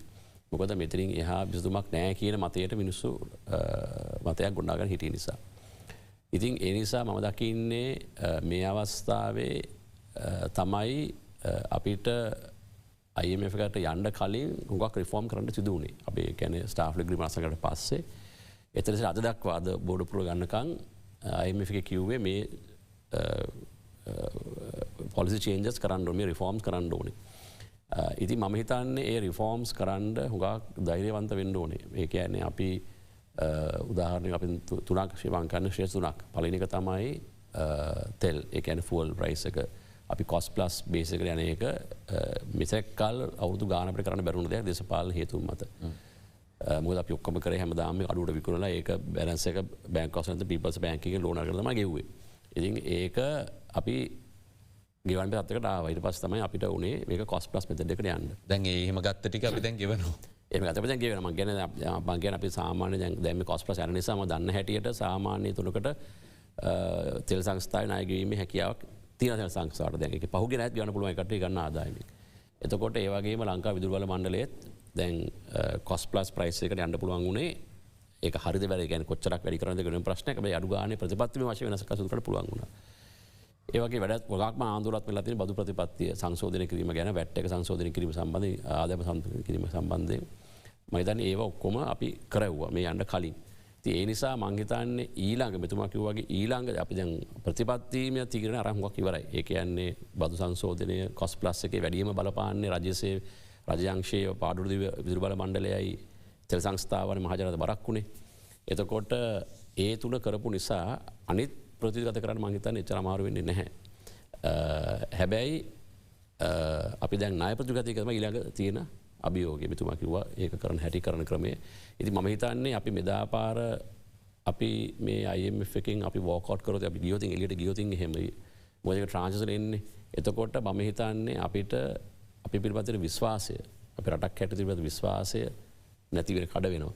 ඒකයි දැන් මම දැන් අපි මේ බදු ප්‍රතිපත්ති සම්බන්ධයෙන් ඔබතුමා ප්‍රශ්නයක් ඇහුවා IMF එකෙමුත් මේ මම සාකච්ඡා වෙලාවේ මේක දැන් මේ ට්‍රේඩ් යුනියන්ස් මේකට ඔබ්ජෙක්ට් කරනවා. ඉතින් මේක වෙනස් කරොත් මොකද වෙන්නේ කියන එක. ඉතින් මම හිතන්නේ දැන් ඇග්‍රීමන්ට් එකේ තින්ත වෙල්ලත් කලින් මේක වෙනස් කරන්න ගියොත් එහෙම අපි පිළිබඳ සම්පූර්ණ විශ්වාසය කඩ වැටෙනවා. ඉතින් මේක එතකොට අපි ඊළඟ රිවිව් එක හම්බුන්නේ නැහැ කියලා කියන්නේ ඩෙට් රිස්ට්‍රක්චර් එකත් ඩිස්කස් කරලා අමාරු වෙන එක මම හිතන්නේ. ඉතින් ඒ නිසා මම හිතන්නේ අපි හැමදාම වගේ මම හිතන්නේ මේක මම හැමදාම දාපු මතයක් තමයි මේ නාලිකයිල කියපු තත්ත්වය මේක අපි එක පුද්ගලයෙකුගේ විෂන් එකක් නෙමෙයි මේක අපි සෑම රටක් හැටියට හැමදෙනාගේම විෂන් එක තමයි මේ IMF ස්කීම් එකෙන් කොහොම හරි අපි ඒකට කම්ප්ලයි කරලා එකෙන් එළිරෙන එක. මම කියන්නේ අපි IMF පැත්තකින් තියන්නකෝ. IMF එක අපි සලකන්නේ නැතු වුණත් අපි රටක් හැටියට අපි හදාගන්න අපේ ආදායම විදමයි. අපි IMF එකේ එක වෙනම ප්‍රශ්නයක්. එතකොට අපි IMF නොආවත් අපි දැනගන්න අපේ ආදායම අනුව අපි විදම සලකන්න. ඒ වගේම අපේ විදමට හැරෙන ආදායම හොයන්න. ඉතින් ඒක අපේ වගකීමක්. IMF කරන කෙසේ වෙතත්. ඉතින් අපිට හැමදාම බෑ අපේ ආදායම 10.5 රටනමික තියාගෙන 6-7ක වජ ඩෙෆිසිට් එකට දුවන්න. ඉතින් එහෙම කරොත් අපි රජ සල්ලි අච්චු ගහන්න ඕනේ නැත්නම් ණයට ගන්න ඕනේ. ණයට මිනිස්සු දැන් ඇත්තම නෑ අපිට කියනවා. මට මතකයි අපේ ඔය අයවැයට කලින් සංවාදවලට ඔබතුමාලා ආවට පස්සේ දැන් උලංගමු මහත්මයා එහෙම කතා කරන අයවැය පරතරය මෙච්චරයි මේක කොහොමද පියව ගන්න කියලා. එදා එච්චර තේරුනේ නැහැ ඒක කොහොමද පියව ගන්නේ අන්තිමට මොකද්ද වෙන්නේ කියලා. දැන් අපි අත්විඳිනවා. අද පොදු සාකච්ඡා වෙලානේ ඒක. ඉතින් මම හිතනවා මේක කැමතියම කියන්නේ මේ දැන් මේක පොදු සාකච්ඡාවක් උනේ ඒක සම්බන්ධයෙන්. මොකද ඒ වගකීම සෑම කෙනාම දරාගත යුතුයි. ඉතින් ඒ නිසා මගේ IMF ආවත් නොආවත් අපිට මේක කරන්න සුදු දෙන දේවල්. සෙල් සංස්ථාව හැමදාම අපිට පාඩු දුවන්න බෑ. විදුලි බල හැමදාම පාඩු දුවන්න බෑ. අපි බදු ආදායම අතර බදු ආදායමෙන් 100ට ඒ කියන්නේ විදාගත සපුරන් අතර එන්න දෙයක් නැහැ. අපිට ඒක යම් කිසි සත්‍යක අපි විදන් ගේම හැකියාවක් අපි ගේන්න ඕනේ. ඉතින් ඒ වගේ ස්ට්‍රක්චරල් ඇඩ්ජස්ට්මන්ට් IMF හිටියාව නොහිටියාව අපි කර යුතුයි මම දකින්න හැටියට. හොඳයි තව බොහෝ දේ තියෙනවා කතා කරන්න. දැන් මේ පළමු මුදල් කොටස විදියට අපිට ඇමරිකානු ඩොලර් මිලියන 330ක පමණ මුදලක් නුදුරේදීම ලැබෙන්න නියමිතයි කියලා තමයි අද මාධ්‍ය හමුවේදීත් කියුනේ. මේ මුදල අපිට මොනවටද පාවිච්චි කරන්න පුළුවන්? මේකත් එක්ක කඩිනමින් අපේ රටේ ආර්ථිකයට මොන වගේ ප්‍රතිලාභات පත් කරගන්න පුළුවන් වේද? අපි මේ ගැන කතා කරන්න ඕනේ. තවත් මොහොතකින් රාජ්‍ය පාර්ශවයෙන් නිල වශයෙන් අදහස විමසන්න පුළුවන් කෙනෙක් අපි ගේනවා අපේ සංවාදයට. කෙටි විරාමයක් ලබා දෙන්න ඉක්මනින්ම යලිත් සම්බන්ධ වෙනවා. This is another Derana special report. ජාත්‍යන්තර මූල්‍ය අරමුදලෙන් අපි බලාපොරොත්තු වන විස්තීරණ ණය පහසුකම ඇමරිකානු ඩොලර් බිලියන 2.9 සඳහා ඊයේ රාත්‍රියේ නිල වශයෙන් එහි විධායක මණ්ඩලයේ අනුමැතිය ලැබීමත් එක්ක අපේ ආර්ථිකය මෙතනින් ඉදිරියට කොහෙටද ගමන් කරන්නේ අපිට මොනවද දැන් කරන්න තියෙන්නේ කියන කාරණාව ගැන අපි සාකච්ඡා කරමින් ඉන්නේ මේ සංවාදය තුල. අපිට සම්බන්ධ කරගන්නට අවස්ථාව ලැබුණා මුදල් රාජ්‍ය අමාත්‍ය ශේහාන් සේමසිංහ මහත්මයා. කාර්යබහුල දිනයක් වුණත් පුංචි වෙලාවකට හරි අපේ ප්‍රශ්නවලට උත්තර දෙන්න ඔහු මැදිරියට පැමිණියා. අයිබෝන් කියලා පිළිගන්නවා මුලින්ම. ඒත් එක්කම දැන් මේක ඉතාම වෙහෙසකර ප්‍රයත්නයක් වුණා. මොකද අපි කලින් කතා කරා වගේම බංකොලොත් රාජ්‍යයක් විදියට ජාත්‍යන්තර මූල්‍ය අරමුදල වෙත ගිය පළවෙනි අවස්ථාව නිසා දැන් මාධ්‍ය සාකච්ඡාවේදී මාධ්‍යවේදීනුත් ඇහුවා පළවෙනි මුදල් කොටස කවද දෙන්නේ ඇමරිකානු ඩොලර් මිලියන 330ක් පමණ කවද දෙන්න නියමිතව තිබෙන්නේ අනුව කල් එකක් අපි සතුටු වෙන රටක් හැටියට ජනාධිපතිතුමා අපේ රටේ පැවති ආර්ථික අර්බුදය නිමා කරන්න අවශ්‍ය ස්ථායීකරණ වැඩපිළිවෙල තුළ අපි මේ ජාත්‍යන්තර මූල්‍ය අරමුදලේ අනුමැතිය අපේ තීරණාත්මක සන්ධිස්ථානයක් වුණා. ඒ සන්ධිස්ථානයට ගමන් කරද්දී ජනාධිපතිතුමා විසින් ලබා දීපු නායකත්වය. ඒ අධිෂ්ඨානය. ඒ වගේම අපේ ණය හිමියන් සහ අනිකුත් රටවල් සමග ගනුදෙනු කරද්දී ඔවුන්ට ඒ ගොඩනගපු විශ්වාසය විනිවිදභාවය. මේ සියල්ල අපිට මේ මාස 6ක කාලයක් තුල ඒ කියන්නේ කාර්ය මණ්ඩල එකඟතාවයේ සැප්තැම්බර් මාසයේ අපි එකග වෙනවා. ඊළඟට මාර්තු මාසයේ 20 වෙනිදා වෙද්දී අපිට අනුමැතිය ලැබෙනවා. ඉතින් ඒ හින්දා ඊටාම වැදගත් කාර්යභාරයක් ජනාධිපතිතුමා විසින් නායකත්වය ලබා දුන්නා. විශේෂයෙන්ම ජනාධිපති කාර්යාලය, එතුමායි කාර්ය මණ්ඩලය, මුදල් අමාත්‍යාංශය, අනික් පැත්තෙන් මහ බැංකුව මේ සියලුම ආයතන ඒ වගේම ඊට සම්බන්ධ වෙච්ච තවත් ආයතන තිබ්බා. ඒතුළු සියලු දෙනා මේ සඳහා කැපකිරීම රාශියක් කරා. ඉතින් ඒකේ ප්‍රතිඵලය තමයි අද අපිට තියෙන්නේ. හැබැයි අපේ ණය හිමියන් අපිව කිසිම අවස්ථාවක මගහැරලා හිටියේ නැහැ. හැබැයි ඔවුන්ටත් ඒ සහතිකයන් ලබා දෙන්න පුළුවන් වුණේ මේ ක්‍රියාවලිය තුළ රජයක් හැටියට ශ්‍රී ලංකාව දක්වපු විනිවිදභාවය. ඒ විනිවිදභාවය. ඉතින් ණය හිමියන්ට අපේ විශේෂයෙන්ම පැරිස් ක්ලබ් එකට ජපානය ඇතුළු ඉන්දියාව, චීනය මේ ආදී සියලුම ණය හිමියන්ට අපේ ස්තුතිය සහ ගෞරවය වගේම ජාත්‍යන්තර මූල්‍ය අරමුදල ඔවුන්ගේ කාර්ය මණ්ඩලයත් මේ ස්ථායීකරණ වැඩපිළිවෙල වේගවත් කරන්න උපරිම දායකත්වය අපිට දැක්වුවා. දැන් ගලන මෙතන තියෙන අනික් කාරණය තමයි ගොඩක් අයට හිතෙනවා දැන් මේ පළවෙනි කඩුල්ල අපි පැන්නට පස්සේ දැන් මේ සියලු දේ සම්පූර්ණයි කියලා. සියලු දේ සම්පූර්ණ නැහැ. මේක තමයි තීරණාත්මක සන්ධිස්ථානය. දැන් මේ තීරණාත්මක සන්ධිස්ථානයෙන් එහා මේ අවුරුදු 4ක කාල සීමාව තුළ දැන් අපිට අපි ක්‍රියාත්මක කරපු ප්‍රතිසංස්කරණ වැඩපිළිවෙලෙන් ඉවතට යන්න බෑ. දැන් අපි එකක් කරා ඒක හරිය අපිට අනුමැතිය ලැබුණා. ඒ හින්දා ඉදිරියට යනවා කියලා අපිට යන්න බෑ. ඒ හින්දා මේක ඇතුලේ මේ විශ්වාසනීයභාවය, විනිවිදභාවය අපි ආරක්ෂා කරන්න ඕනේ. ඒ වගේම තමයි කලින්ද විශේෂයෙන්ම අපේ රටේ ජනතාව මේ පීඩාකාරී අවස්ථාව. මොකද අපි ආපස්සට ගියොත් මාස 7ක 8ක කාලයක් ආපස්සට ගියොත් අපේ රටේ පැවති දැවෙන තත්ත්වය පිළිබඳ අපි සියලු දෙනාටම මතකයි. එතකොට මේ තත්ත්වය ක්‍රමානුකූලව අඩු කරගෙන යහපත් අතට හරවගෙන හැබැයි මේ අවුරුද්දක කාලය තුළ අපිට කිසිදු අවස්ථාවක මානුෂීය ආධාර හැර කිසිම රටකින් හෝ සංවිධානයකින් අපිට මූල්‍ය සහයෝගයක් ලැබුණේ නැහැ. ලබා දෙන්න බෑ. මොකද අපි ණය ගෙවාගත නොහැකි රටක් හැටියට ඒ වන විට වාර්තා කරලා තිබ්බ හින්දා. ඉතින් අපේ රටේ ජනතාවටත් අපි ස්තුතිවන්ත වෙනවා. ඔවුනුත් කැපකිරීමක් කරා. ඔවුනුත් දැඩි විශ්වාසයක් තුල කටයුතු කරා. රජය ගෙන යන වැඩපිළිවෙල කඩාකප්පල් කරන්න කිසියම් දේශපාලන වශයෙන් යම් යම් කණ්ඩායම් උත්සාහ කරද්දී රටේ ජනතාව ඊට සහයෝගය ලබා දුන්නේ නැහැ. පීඩාව උපරිම වෙච්ච අවස්ථාවක ඔවුන් ඔවුන්ගේ විරෝධතා ප්‍රකාශ කරා. හැබැයි ස්ථායීකරණ වැඩපිළිවෙලට රටේ ජනතාව පූර්ණ සහයෝගය ලබා දුන්නා වගේම පාර්ලිමේන්තුව තුලත් මේ පිළිබඳව අවබෝධයක් තියෙනවා. මේ කෙටිකාලීන වේදනාත්මක තත්ත්වයක් තුළ ගමන් කරලා දීර්ඝකාලීන මැදිකාලීන ස්ථායීකරණයක් සහ වර්ධනයක් වෙනුවෙන් කටයුතු කරන්න බහුතරයක් මන්ත්‍රීවරු සුළුතරයක් සහයෝගය ලබා දුන්නේ නැහැ. මම මේක දේශපාලන වේදිකාවක් බවට පත් කරගන්නෙත් නැහැ. දුන්නේ නැහැ. හැබැයි බහුතරයේ සහයෝගය දුන්නා. ඉතින් පාර්ලිමේන්තුවටත් අපේ ස්තුතිය අපි පුද කරනවා. හැබැයි දැන් මේ ඩොලර් මිලියන 330කට ඉක්ම වූ පළවෙනි වාරිකය 333ක පළවෙනි වාරිකය අපිට මේ සතිය තුළ ඉදිරි දින කිහිපය තුළ ලැබෙනවා.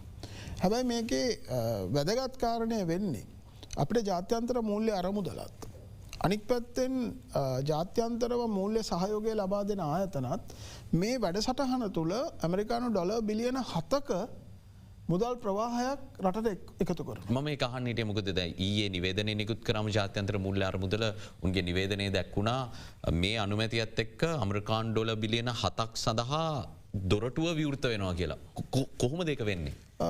එකක් තමයි අපිට මේ වෙනකොටම ලෝක බැංකුව, ආසියානු සංවර්ධන බැංකුව වගේ ඒ ආයතන මේ වන විටම අපිට ලබා දෙන සහයෝගය පිළිබඳ එකඟතාවයකට අවිල්ලා තියෙනවා. නමුත් මේ එකඟතාවය පැහැදිලි කරන්න බෑ. හේතුව අපිට මේ දොරටුව විවෘත කරගන්න බැරුව හිටියේ. මේ දොරටුව විවෘත කර ගැනීම අනිවාර්ය කාරණයක්. ඒකට මේ විවෘත වීමත් සමගම මේ මුදල් අපේ මහබැංකුවට සහ මහ බණ්ඩාගාරයට ලැබෙනවා. ඒ වගේම තමයි මේ තව මතයක් තියෙනවා මේ මුදල් ලැබුණාම ජාත්‍යන්තර මූල්‍ය අරමුදලේ ඒවා සංචිත ඉහළ නංවා ගැනීම සඳහා පමණයි භාවිතා කරන්න පුළුවන් කියලා. ඒ කියන්නේ usable reserves වලට පාවිච්චි කරන්න බැහැ කියලා මතයක් හැදුනා. අර yuan swap එක වගේ. ඔව්. ඊට හැබැයි කලින්දු ඉතා පැහැදිලිව වුන් අපේ අයවැය සහයෝගය සඳහා අයවැය පවත්වාගෙන යද්දී ඒ සඳහා සහයෝගය දැක්වීමක් මේ මුදල් භාවිතා කරන්න පුළුවන්. හැබැයි අපි රුපියල් වලට කන්වර්ට් කරන්නත් පුළුවන්. පුළුවන් මේකට එහෙම සීමා නැහැ. නමුත් අපි හිතුවොත් දැන් අපිට ප්‍රශ්න ඉවරයි. මේ හින්දා අපිට ඕන විදිහට කරන්න පුළුවන්. ඇයිද සමහර අය ප්‍රශ්න කරොත් ඇයි අපිට ආනයන සීමා ඉවත් කරන්න බැරි? ආනයන සීමා ඉවත් කිරීමේ පළවෙනි පියවරට දැන් අපි පසු කරලා තියෙනවා. දැන් මේක ක්‍රමානුකූලව සිදු විය යුතුයි. අපේ ගෙවුම් ශේෂයට දැඩි ඍණාත්මක බලපෑමක් ඇති නොවෙන්න අපි ක්‍රමානුකූලව තමයි ආනයන සීමා ලිහිල් කරන්න ඕනේ. ආනයන සීමා ලිහිල් කිරීම රජය තුලින් සිදු වෙනවා.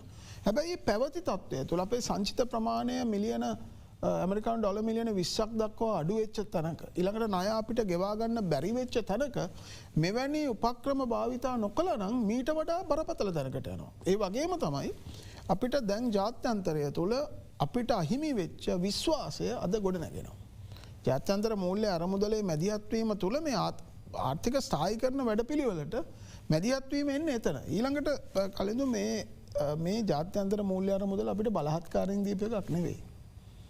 අපි රටක් හැටියට ඇතිවෙච්ච ආර්ථික දුෂ්කරතාවෙන් විසඳුමක් හැටියට අපි ඔවුන්ගේ සහයෝගය ඉල්ලුවා.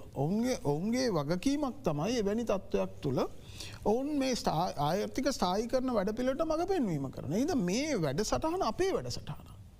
ශ්‍රී ලංකාව විසින් ඇති කරගත්ත ශ්‍රී ලාංකිකයන් වෙනුවෙන් ඇති කරපු වැඩසටහන. එහෙම නැතුව මේ ජාත්‍යන්තර මූල්‍ය අරමුදල බලහත්කාරයෙන් ඇවිල්ලා මේක කරන්න කියලා නෙවෙයි. නමුත් එය සිදු වෙන්නේ ගෝලීය වශයෙන් පිළිගත් රාමුවක් තුළ. ඒ හින්දා තමයි අපේ ප්‍රතිසංස්කරණවලදී අපේ රාජ්‍ය ආදායම පිළිබඳව වැඩි අවධානයක් යොමු වුණේ. ඊළඟට අපි මෙතනින් රාජ්‍ය ආදායම වැඩි කර ගැනීමට අපි බදු අය කිරීම විතරක් නෙවෙයි. අපේ දිගින් දිගටම අලාභ ලබන දිගින් දිගටම බදු ගෙවන ජනතාව විසින් පවත්වාගෙන යන රාජ්‍ය ව්‍යාපාර පිළිබඳව අපි දැඩි අවධානයක් දැන් යොමු කරලා තියෙනවා. මේ වෙද්දි කීයක් වහන්න තීරණය කළා තියෙනවා? අපිට තාම වහන්න තියෙන සංඛ්‍යාව නිශ්චිතව කියන්න බෑ. ඒ පිළිබඳව ජනාධිපතිතුමා විසින් පත් කරපු කමිටුව වාර්තාවක් ඉදිරිපත් කරනවා. ඒක කැබිනට් මේ වෙද්දි බලලා තියෙනවා කියලා. අපි මේ වෙනකොට 40ක සීමාවක් පිළිබඳව අවධානය යොමු කරලා තියෙනවා. මොකද හේතුව සමහර මේ රාජ්‍ය ව්‍යාපාරවල ඉන්නේ සභාපතිවරයෙක් විතරයි. සභාපතිවරයෙක් විතරයි ඉන්නේ. එතකොට මේ තත්ත්වය අලුත් මාවතකට රට අරගෙන යනවා. මම හිතන්නේ මේ එක අරගලයේ එක හොඳ පැත්තක් තමයි අලුතෙන් හිතන්න, නැවුම්ම හිතන්න ආර්ථිකය පිළිබඳව වෙනස් පැතිකඩකින් ගෝලීය වශයෙන් අනික් රටවල් වලට සාපේක්ෂව පිළිගන්න පුළුවන් මට්ටමකට හිතන්න අපි රජයක් හැටියට ලංකාව පුරුදු වෙලා තියෙනවා. ඒ හින්දා මේ ප්‍රතිසංස්කරණ වේගවත් කිරීම පවත්වාගෙන යාම වැදගත් වෙනවා. මොකද ඊළඟ මාස 6 ඔවුන් රිවිව් එකක් කරනවා. ඒ රිවිව් එකෙන් අනුව තමයි මේ ඊළඟ වාරික නිදහස් කිරීම සිදු කරන්නේ. ඊළඟ මාස 6 අපිට ඒ අනුව පැවරෙන ප්‍රධානතම අපි සවිස්තරම් බැරි වුණත් ඔබතුමාට තියෙන කාල වේලාවත් එක්ක ප්‍රධානම ඉලක්ක මොනවාද ඊළඟ මාස 6? විශේෂයෙන්ම කලින්ද මම හිතන්නේ අපි විශේෂ අවධානයක් යොමු කළ යුතුයි අපේ දේශීය ආදායම් දෙපාර්තමේන්තුව පිළිබඳව. මොකද අපේ ආදායම් මට්ටම, ඒ කියන්නේ අපි බදු වැඩි කරලා බදු සීමාවන් වැඩි කරලා බදු අමතරව එකතු කරගන්න ක්‍රමවේදයක් හැදුවට වැඩක් නැහැ. එය සැබවින්ම රාජ්‍ය මහ භාණ්ඩාගාරයට එකතු වෙන ක්‍රමය නැත්තම්. ඒ කියන්නේ බදු ගෙවන අයගේ සාධාරණ වේදනාවක් තියෙනවා. අපි බදු හැමදාම ගෙවනවා. එතකොට අපිටම තමයි මේ බද්ද එකතු වෙන්නේ. හැබැයි බදු ගෙවිය යුතු නමුත් නොගෙවන විශාල පිරිසක් මේ සමාජය තුළ ඉන්නවා. එතකොට මේ බදු දැල පුළුල් කර ගැනීම සහ මහජනතාවට විශ්වාසනීය භාවයක් තියෙන ක්‍රමවේදයකට විශේෂයෙන්ම ඩිජිටලයිස් කරණය තුළ ඇතුළත්වීම ඉතාම වැදගත් වෙනවා. ඒක විතරක් නෙවෙයි මම කියපු මේ රාජ්‍ය ව්‍යාපාර පාඩු ලබන ව්‍යාපාර සමහර ව්‍යාපාර ලාභ ලබන ව්‍යාපාර. නමුත් ඒ ලාභය ප්‍රමාණවත් සංසන්දනාත්මකව බලද්දී. ඒ හින්දා පාඩුද ලබන්නේ ලාභද ලබන්නේ කියන සංකල්පයෙන් එපිට ගිහිල්ලා ලංකාවේ රජයේ පරමාර්ථය සහ ප්‍රතිපත්තිය පෞද්ගලිකංශය විසින් මෙහෙවන රාජ්‍ය ව්‍යාපාර ක්‍රමවේදයක් අපේ රට තුළ ඇති කිරීම. ගෙන කළමනාකරණයේ ආයෝජනය පෞද්ගලිකංශය විසින් තමයි සිදු කරන්න. ඉත තවදුරටත් කිසිම අවස්ථාවක රජය නැවත රාජ්‍ය ව්‍යාපාරයක් ආරම්භ කිරීමට සූදානම් නැහැ. ඒක ඉතාම විනිවිධ භාවකයෙන් ප්‍රතිවයෝගත කිරීම කරනවා. ප්‍රතිවයෝගත කිරීම ක්‍රම කීපයකින් වෙන්න පුළුවන්. පෞද්ගලිකංශයට සම්පූර්ණ ලබාදීමක් වෙන්න පුළුවන්. ඔවුන්ගේ කළමනා කරන දැනුම අරගෙන අපි ඒ කළමනා කරණය සිදු කිරීමක් වෙන්න පුළුවන්. හැබැයි කොහොම වුණත් අපේ එකම අරමුණ කිසිම අවස්ථාවක බදු ගෙවන ජනතාව විසින් මහ බණ්ඩාගාරයට ලබා දෙන මුදල් නැවත මේ රාජ්‍ය ව්‍යාපාර පවත්වාගෙන යන්න අපි භාවිතා කරන්නේ නැහැ. හොඳයි බෙවින්ම සූතියන්තයන රාජ අමාත්‍යතුමාට අද සහභාගි වුණාට එතුමාගෙන් පැහැදිලි කරගන්න කරුණු තිබ්බා. ඒ සඳහා එතුමා අපිට ඔබට අවස්ථාව ලබා දුන්න. ඒත් එක් අපි කෙටි විරාමයකට යනවා. එතුමාට සමුදීමෙන් පස්සේ විද්වතුන් දෙපළ සමග තව බොහෝ දේ තියෙනවා පැහැදිලි කරගන්න. කෙටි විරාමයක් ලබා දෙන්න. This is another Derana special report.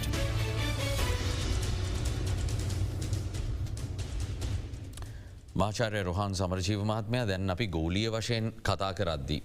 දැන් කාර්යමණ්ඩල එකඟතාවේ ඉදන් මාසාහයක පමණ කාලෙකින් පස්සේ ශ්‍රී ලංකාවට අවස්සාව ලැබෙනව විදායක මණ්ඩලේ අනුමැතිය ගන්න. නමුත් ලෙබනන් වගේ රටක් ගත්තර පස්සේ කාර්යමණ්ඩල අනුමැතිය ලබාගෙන විදායක මණ්ඩලය අනුමැතිය තවමත් අපේක්ෂාවෙන් ඉන්න. අනිත් පැත්තෙන් සැම්බියා වගේ රටකට විදායක මණ්ඩලය අනුමැතිය ලබාගෙනත් මුදල් ලබා ගැනීම සම්බන්ධ ප්‍රශ්න තියෙනවා. එතකොට මේ අපේ ජනතාවට තේරෙන්න මේ ජාත්‍යන්තල මූල්‍ය අරමුදලත් එක්ක ගනුදෙනු කිරීමේදී ප්‍රතිසංස්කරණ ක්‍රියාවලියකට කැපවීම කොයි තරම් වැදගත්ද කියන කාරණය පැහැදිලි කරොත්. හිතන්නේ මෙතන අපි පටන් ගන්න තියෙන්නේ අපේ රාජ්‍ය ඇමතුමත් කිව්වාගේ අපේ ප්‍රශ්න අපි විසඳගන්න. ඒ කියන්නේ මම අයිසර සරල උදාහරණයක් කිව්වොත් උනෑම ව්‍යාපාරයක් කරන ගෘහස්ථයක් පවත්වගෙන යන ගෘහණියකටත් තේරෙනවා තමන්ගේ ආදායම වගේ වියදම් තියෙනවා නම් දෙකමාර ගුණයක්.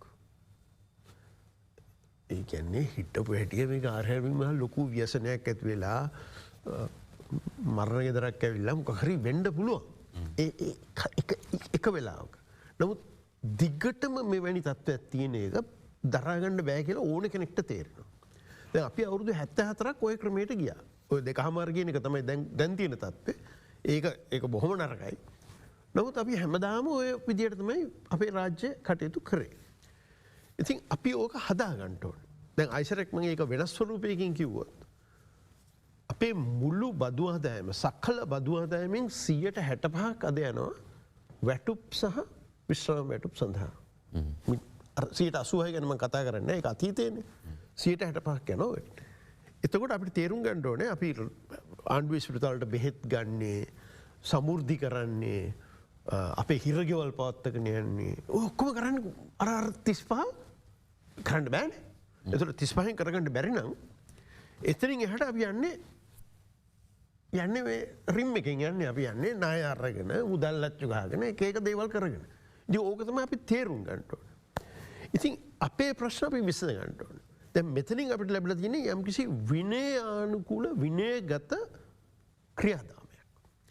දැන් අපි ගත්තොත් මීට අවුරුදු 10කට කලින් මම කිව්වනම් අපේ සමාජ ආරක්ෂණ දල සමෘද්ධිය වඩා හොඳට ඉලක්කගත කරලා අදාළ මිනිස්සුන්ට දීලා අදාළ නොවන අයට නොදීලා කවුරුත් මාත් එක්ක එකඟ නොවෙන්නේ නැහැ. හරි ප්‍රොෆෙසර් ඕක තමයි කරන්න ඕනේ. අපි විරුද්ධයි දේශපාලනීකරණයට. නමුත් දැන් එහෙම නෙවෙයි. දැන් තියෙනවා ඉලක්ක. මේ මැයි මාස වෙනකොට ඒ එලිජිබිලිටි ඒකට සුදුසුකම් තියෙනවද නැද්ද කියන එක තීරණය කිරීමේ වගන්තිය මේක ඇතුලේ තියෙනවා. මේ IMF gives me තියෙන. අපි ඒක මැයි මාසේ. ඒ කියන්නේ මේ මාර්තු අප්‍රේල් මැයි. හරි? මාස දෙකයි. ඒ වෙලාවට අපි කරගත්තේ නැත්තම් ඔන්න අපි අමාරු. දැන් අපි තේරුම් ගන්න ඕනේ එවැනි දේවල්. ඊළඟට තියෙනවා නොවැම්බර් මාසේ තව ඉලක්කයක්. හරි ඔය විදිහට තියෙනවා. දැන් මේ පිටු 100 ගණනක ලියවිල්ලක්. ඉතින් සමා වෙන්න ඕනේ මම අධ්‍යයනය කරන්න වෙලාව. ඊයේ රෑ මම නිදා ගන්න යනකොට 12 වහුව වෙලා ඒ වෙනකොට ඇවිල්ලා තිබ්බේ නෑ. නමුත් අද උදේ හැරලා බලනකොට මෙන්න ડોකියුමන්ට් එක තිබ්බා. ඉතින් පුළුවන් විදිහට මේක බැලුවා. එවැනි දේවල් මේකේ තියෙනවා. මම යෝජනා කරනවා අපේ තීරණ ගණ්ඩ කට්ටිය අපේ ප්‍රධාන නිලධාරීන් දේශපාලන නායකයන් ව්‍යාපාරික නායකයන් මේගොලො ටියම් එක බලන්න හරි මේක එලිය තියෙන් ඒක බලලා අපි තේරුම් ගණ්ඩෝන මේ තියෙන ඉලක්ක මොනවාද අපි මේට එකඟ වෙලා තියෙන දැන් ඔගොල දැක්කනේ දර සාකච්ඡායදී අර මනුෂ්‍යයකින් අහනවා අර පීට බ්‍රෝගෙන් අහන මොකක්ද අමාරුව වැඩේ කියලා. එතන මිනිහගෙන අර 2.6 ප්‍රාථමික ශේෂය ඒකටිය අමාරු 2026 වෙද්දී. ඒ අමාරු වෙන්නේ. හැබැයි එතනින් ගම්ම්‍ය වෙන්නේ ඒක යෝජනා කරලා තියෙන්නේ අපි. හරි අපි යෝජනා කරලා. දැන් අපි යෝජනා කරන කරමු. මම නම් කියන්නේ කරන එක හොඳයි කියලා. නැත්තම් අපි ණය ගන්න කොහොමද කරන්නේ? බාබඩෝස් වල මම බැලුවා මීට අනුරූපයක 6% එතන තියෙනවා.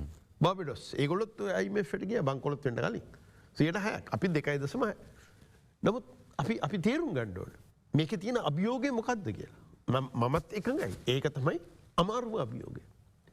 මොකෝ හැමෝම එකඟයි තමන්ට වදින්න නැත්තම් හැමෝම එකඟයි ආදායම වැඩි කරනවට. වියදම් කපන එක. දැන් මම බැලුවා අධ්‍යාපන ක්ෂේත්‍රයේ මොනවද තියෙන වියදම් කියලා. තියෙන වියදම් වලින් 86ක් හරි 90ක් විතර තියෙන්නේ පුනරාවර්තන වියදම්.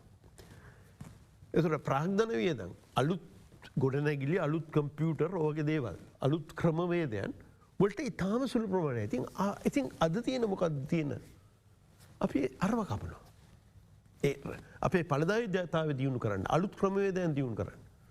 ඒවට තියෙන සල්ලි කපලා පුනරාවර්තනය කියන්නේ වැටුප්. වැටුප් වලට දීගෙන යනවා. ඉතින් ඔහොම උලොන්ද රටක් කරන්න. ඒ අභියෝගය අපි පාර ගන්න ඕන.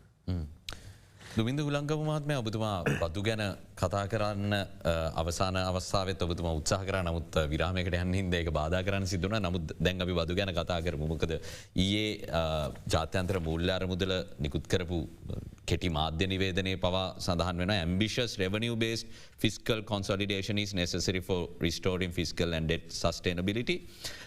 In this regard, the momentum of ongoing progressive tax reforms should be maintained කියලා. නමුත් බදු ගැන ලංකාවේ වෘත්තිකින් ඇතුළු වෘතිය සමිති වලට තියෙන විශාල ප්‍රශ්නයක් මේ වෙද්දි. උත්තන ඔවුන්ගේ පැත්තෙන් ඉදිරිපත් වෙන තව තර්කයක් තමයි මේක ප්‍රායෝගික නෑ මේක යථාර්ථවාදී නෑ මේ කියන ගාන කොහොමත් හොයන්නත් බෑ කියලා අපෙන් සල්ලි අරගෙන. දැන් මේ කතා කරන ප්‍රාථමික අයවැයේ අතිරික්තයක් 2.6ක ඇති කරගන්න 2025-26 වෙද්දී ඔබතුමා දකින විදිහට මේක ඇත්තටම යථාර්ථවාදීද? කලින් මෙහෙමයි දැන් යථාර්ථවාදී වුණත් නොවුනත් අපිට යම්කිසි ඉලක්කයක් කරා යන්න එපා. දැන් මෙතන තියෙන ප්‍රශ්නේ තමයි අපේ වියදම. අපි දැන් සාමාන්‍යයෙන් අපේ බදු ප්‍රතිපත්ති හරි ගස්ස ගන්න අපේ වියදම බලන ආදායම බලන්නේ. එතකොට දැන් අපේ වියදමෙන් මේ අවුරුද්ද ඇස්තමේන්තු වියදම ගත්තොත් එහෙම 2 ට්‍රිලියන් යන්නේ ඉන්ට්‍රස්ට් වලට. එතකොට පරිණත කිව්වට 1.2 ට්‍රිලියන්. එතකොට සහන දාන්නේ වලට 1 ට්‍රිලියන් යනවා. එතකොට 4.5 තමයි අපේ වියදම. එතකොට 4.5 මං කියන්නේ මේ ප්‍රාග්ධන වියදම් නැතුව පුනරාවර්තන වියදම් සඳහා ට්‍රිලියන 4.5ක් යනවා අවුරුද්දකට එස්ටිමේට් කරලා දෙන වියදම. එතකොට දැන් ওই වියදම පියවලා ඒ මුළු වියදම පියවන්න බෑ. අපි යම් කිසි අතට පියවන්නේ කොහොමද කියන එක ප්‍රශ්නේ තියෙන උතන. එතකොට එතනදී අපේ ආදායම අපි හරි ගස්සන්න වෙනවා අපේ වියදම සම්පූර්ණ ගානට පුරව ගන්න. ඊට අමතරව අපි කොහොමද අපේ ණය ගෙවීමේ හැකියාවට අපේ ආයපාරක් යන්නේ. එතකොට අපි කොහොමද 2025-2025ක ප්‍රාතිවාංශයේ ශේෂයක් ඇති කරගන්නේ. ඉතින් ඒ වගේ ටාගට් තියාගෙන තමයි අපි දැන් මේ ආදායම හරි ගස්සන්නේ. එතකොට ඒක හරි ගස්සනකොට ඒක 3.5 ට්‍රිලියන් අපි එස්ටිමේට් කරන එක රියලිස්ටික් නොවුනත් යථාර්ථවාදී නොවුනත් අපි එස්ටිමේට් එක හරි ගස්සන්න ඕනේ. එතකොට අපි අරුවතරට වැටෙන්න හඳට ඉලක්ක කරන්න අපි එස්ටිමේට් එක අපි කර නැත්නම් අපිට ඒ ගාන යන්න බෑනේ. එතකොට දැන් මෙතන මං හිතන්නේ ඉතින් ඒක තමයි යථාර්ථවාදී නැද්ද කියන එක බලපාන්න අපේ වියදම් අනුව. අපිට අපේ වියදම් කපනවා කියලා කියන්නේ අපේ වියදම් මුතුමා කිව්වා වගේ 75ක් 80ක් තියෙන පුනරාවර්තන වියදම්. ඒතර ඒ කියන්නේ රජයේ පරිණත ගෙවින එකයි. එතකොට ඉන්ට්‍රස්ට් ගෙවන එක වෙලා non discretionary payments. අපි ඩිස්ක්‍රිෂන් එකක් නෑ ඒවට. අපිට හෙට දවස වෙනකොට අපේ රජයේ වැඩි වුණත් අපිට ගෙදර යවන්න බෑ. ඉතින් අපිට ඒක මධ්‍යම කාලීන තීරතම ගන්න ප්‍රතිපත්තිය ගන්නවා අපිට වීදම අඩු කරන්න කොහොමද කියන එක. ඒ කියන්නේ අපි රිටයර්ඩ් ඒවා ෆීල් නොකර ඉන්න වේකන්සි අඩු නොකර ඉන්න ඒ වගේ මධ්‍යම කාලේ තමයි අපිට ඒක කරන්න ක්‍රියාත්මක කරන්න පුළුවන්. එතකන් අපි මේ ආදායම හරි කස ගන්න ඕනේ.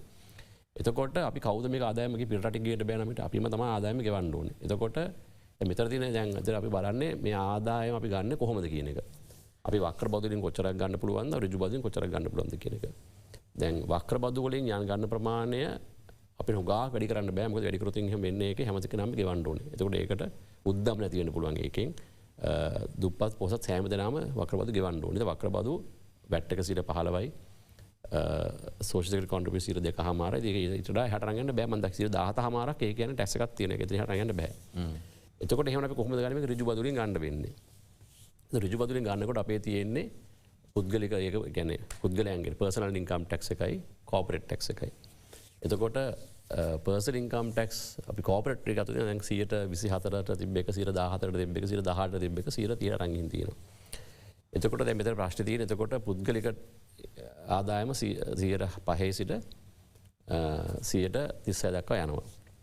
එතකොට දැන් මේ දෙක අතර බැලන්ස් කරන්න දෙන්න එක දැන් අපේ සාමාන්‍යයෙන් දැන් අපේ ට්‍රේඩ් යුනියන්ස් උයේ සමහර අඩු ආදායම් ලබන කොට්ටාසය කියන්නේ මේක අපේ නොවන කාගෙන ගන්න කියලා. ඒතර එහෙම කියන්නේ ඒකට කියන්නේ අපිට ගවන්න බෑ කියලා. මම කියන්නේ ඒකට ගන්න බැරි නම් අපිට කාට ගන්න බෑ ඒක එතකොට. එතකොට ඒ කට්ටියන්ගේ බදු ප්‍රමාණය අඩු කරා අයින් කරා කියලා කියන්නේ අනිත් පැත්තෙන් ගන්න ඕනේ. එක්ක 36 තියෙන එක 45 කරන්න ඕනේ. මෙතන අර බදු දැල පුළුල් කරන්න කියන ඒක මම එකට මම කියන්නේ. එතකොට එහෙම නැත්නම් කෝපරේට් රේට් එක 30 තියෙන 35 කරන්න ඕනේ. එතකොට අපි ඒක අපි ඇට්‍රැක්ටිව්ද දේශකයට ගන්නකොට එතකොට අපි දැන් 136ක 40 කරන එක සාධාරණද? එතකොට 130 තියෙන කෝපරේට් ටැක්ස් 35ට අරන් ගිහින් එහෙම අපිට පුළුවන් ද අපි දැන් ටැක්ස් හොලිඩේස් මුකුත්ම නැහැ ලංකාවේ. අපි දැන් ඒක දෙන්නෙත් නැහැ. ඒතර අපිට පුළුවන් ද පිටරටින් කට්ටිය ලංකාවට ආයෝජකයෝ ගෙන්න ගන්න 135ක ටැක්ස් එකක් ගෙවලා 115ක ඩිවිඩන්ඩ් ටැක්ස් එක 150 ටැක්ස් එකක් ගන්න එකට. ඒතර ඒ කියන්නේ ඒ කට්ටියගේ ඩිවිඩන්ඩ් එක 115යි ඉන්කම් එකට 135යි 50ක විතර ගෙවන්න ඕනේ. ඒතර 150ක ටැක්ස් එකක් ගෙවලා ලංකාවට ආයෝජකයෝ එයිද? මම හිතන්නේ එකක් නැහැ. ඒතර අපිට ආයෝජනයක් වෙන්නේ නැහැ. නිෂ්පාදනයක් වෙන්නේ නැහැ. ඒතර අපිට රැකියා දෙන්න ඒ නිසා ආර්ථිකයට ඒක උතර හොඳ නැහැ. ඒ නිසා මේක බැලන්ස් කරන්නේ කොහොමද කියලා තමයි ප්‍රශ්න තියෙන්නේ. මම හිතන්නේ රජයකොත් කැමති වෙයි කියලා තමුන්ගේ මහ ජනතාවට ටැක්ස් කරන්න. එතකොට ඉතින් එහෙම බලනකොට දැන් හුඟක්ම කියන්නේ ලක්ෂයට වඩා වැඩි කට්ටියනේ තියෙන්නේ. ලක්ෂයක් වෙනකන් ටැක්ස් එක ෆ්‍රී. එතකොට ලක්ෂ 1.5 වෙනකන් 105යි එන්නේ ටැක්ස් එක. එතකොට මම කියන්නේ මාජිනල් ටැක්ස් එක. එතකොට ලක්ෂ 2 දක්වා එන්නේ ටැක්ස් එක 107ක් විතර එන්නේ. එතකොට ලක්ෂ 2ක් පඩි ගන්න පුද්ගලයා 14000ක ටැක්ස් එකක් ගෙවන්න ඕනේ. ඉතින් මම හිතන්නේ ඒක සාපේක්ෂව ගන්නකොට අනිත් රටවල් එකයි සාමාන්‍ය විදිය ගත්තාම මේක ඇත්තට අසාධාරණ රේට් එකක් නෙමෙයි. එනමුත් ප්‍රශ්නේ තියෙන්නේ මේ 14000 ගන්න ගෙවන එක්කනට අලුත් විදන් තියෙනවා. ඒක ලෝන් අරගෙන ලෝන් කැපෙනවා. එතකොට EPF ලැබෙනවා ETF ලැබෙනවා. එහෙම වෙනවා අතරින් ගන්න අඩුයි. ඉතින් ඒ වගේ උද්දාමනේ වැඩිලා තියෙන ඒ වගේ ප්‍රශ්න තියෙනවා. මම නෑ කියන්නේ. ඒ වුණාට අපි කොහොමද බැලන්ස් කරන්නේ කියන ප්‍රශ්නේ තියෙන එතකොට. එතකොට 100 දැන් ලක්ෂ 3 දක්වා මාජින් රේට් තියෙන 10යි. ඉතින් එහාට තමයි 124ට 30ට පනින්නේ. ඉතින් ඒක යථාර්ථවාදී නොවුනත් මේක බැලන්ස් කරන ක්‍රමයක් අපි හොයාගන්න ඕනේ එහෙමනම්. ඒ කියන්නේ දැන් අපි කියමු ලක්ෂ 2 දක්වා ටැක්ස් එක නිදහස් කරයි කියලා. නිදහස් කරනකොට ඒ නැති වෙන ආදායම ගන්න කොහෙන්ද? එක්කෝ ඒක 36 40 කරන්න ඕනේ. එහෙම නැත්නම් 24 30 කරන්න ඕනේ. එහෙම නැත්නම් 30 35 කරන්න ඕනේ. ඉතින් ඒකනේ ගෙවන්න ඕනේ එතකොට ඒක. දැන් ඔබ බදු විශේෂඥයෙක් වශයෙන් උත් කටයුතු කරන කෙනෙක් නිසා දැන් රජයේ වෛද්‍ය නිලධාරීන්ගේ සංගමය එහෙම අපි පසුගිය කාලේ උන්ගේ මේ බදු වලට එරෙහි විරෝධතාවය ගැන ප්‍රශ්න අහද්දී මේ ස්ථානයේදීම කියන කාරණයක් තමයි අපි පෙන්නලා තියෙන ආණ්ඩුවට මේ අපෙන් අපි යෝජනා කරන සංශෝධනයෙන් අහිමි වෙන බදු ගාන හොයන තැනක් කියලා තියෙන්නේ. මොකද දැන් බදු ආදායම ගෙවීම පැහැර හැරපු අයගේ ලයිස්තු අපි දීලා තියෙන්නේ. ඒත් එක්කම බදු නොගෙවන අය කොච්චර ඉන්නවද කියන කාරණේ අපි පෙන්නලා දීලා තියෙන්නේ. මේ ටික කරා නම් මෙච්චර මේ ගෙවන අයම සරල භාෂාවෙන් කියනවා මරන් කන්න ඕනේ නැහැ කියන කාරණේ තමයි උන් පෙන්නලා දෙන්නේ. ඔබ මොකද්ද මේ ගැන කියන්නේ? නෑ මම දැකලා නෑ කට්ටිය දුන්නේ යෝජනා මොනවද කියලා මම දැකලා නැහැ මට කෙනෙක් කමින් කරන්න බෑ.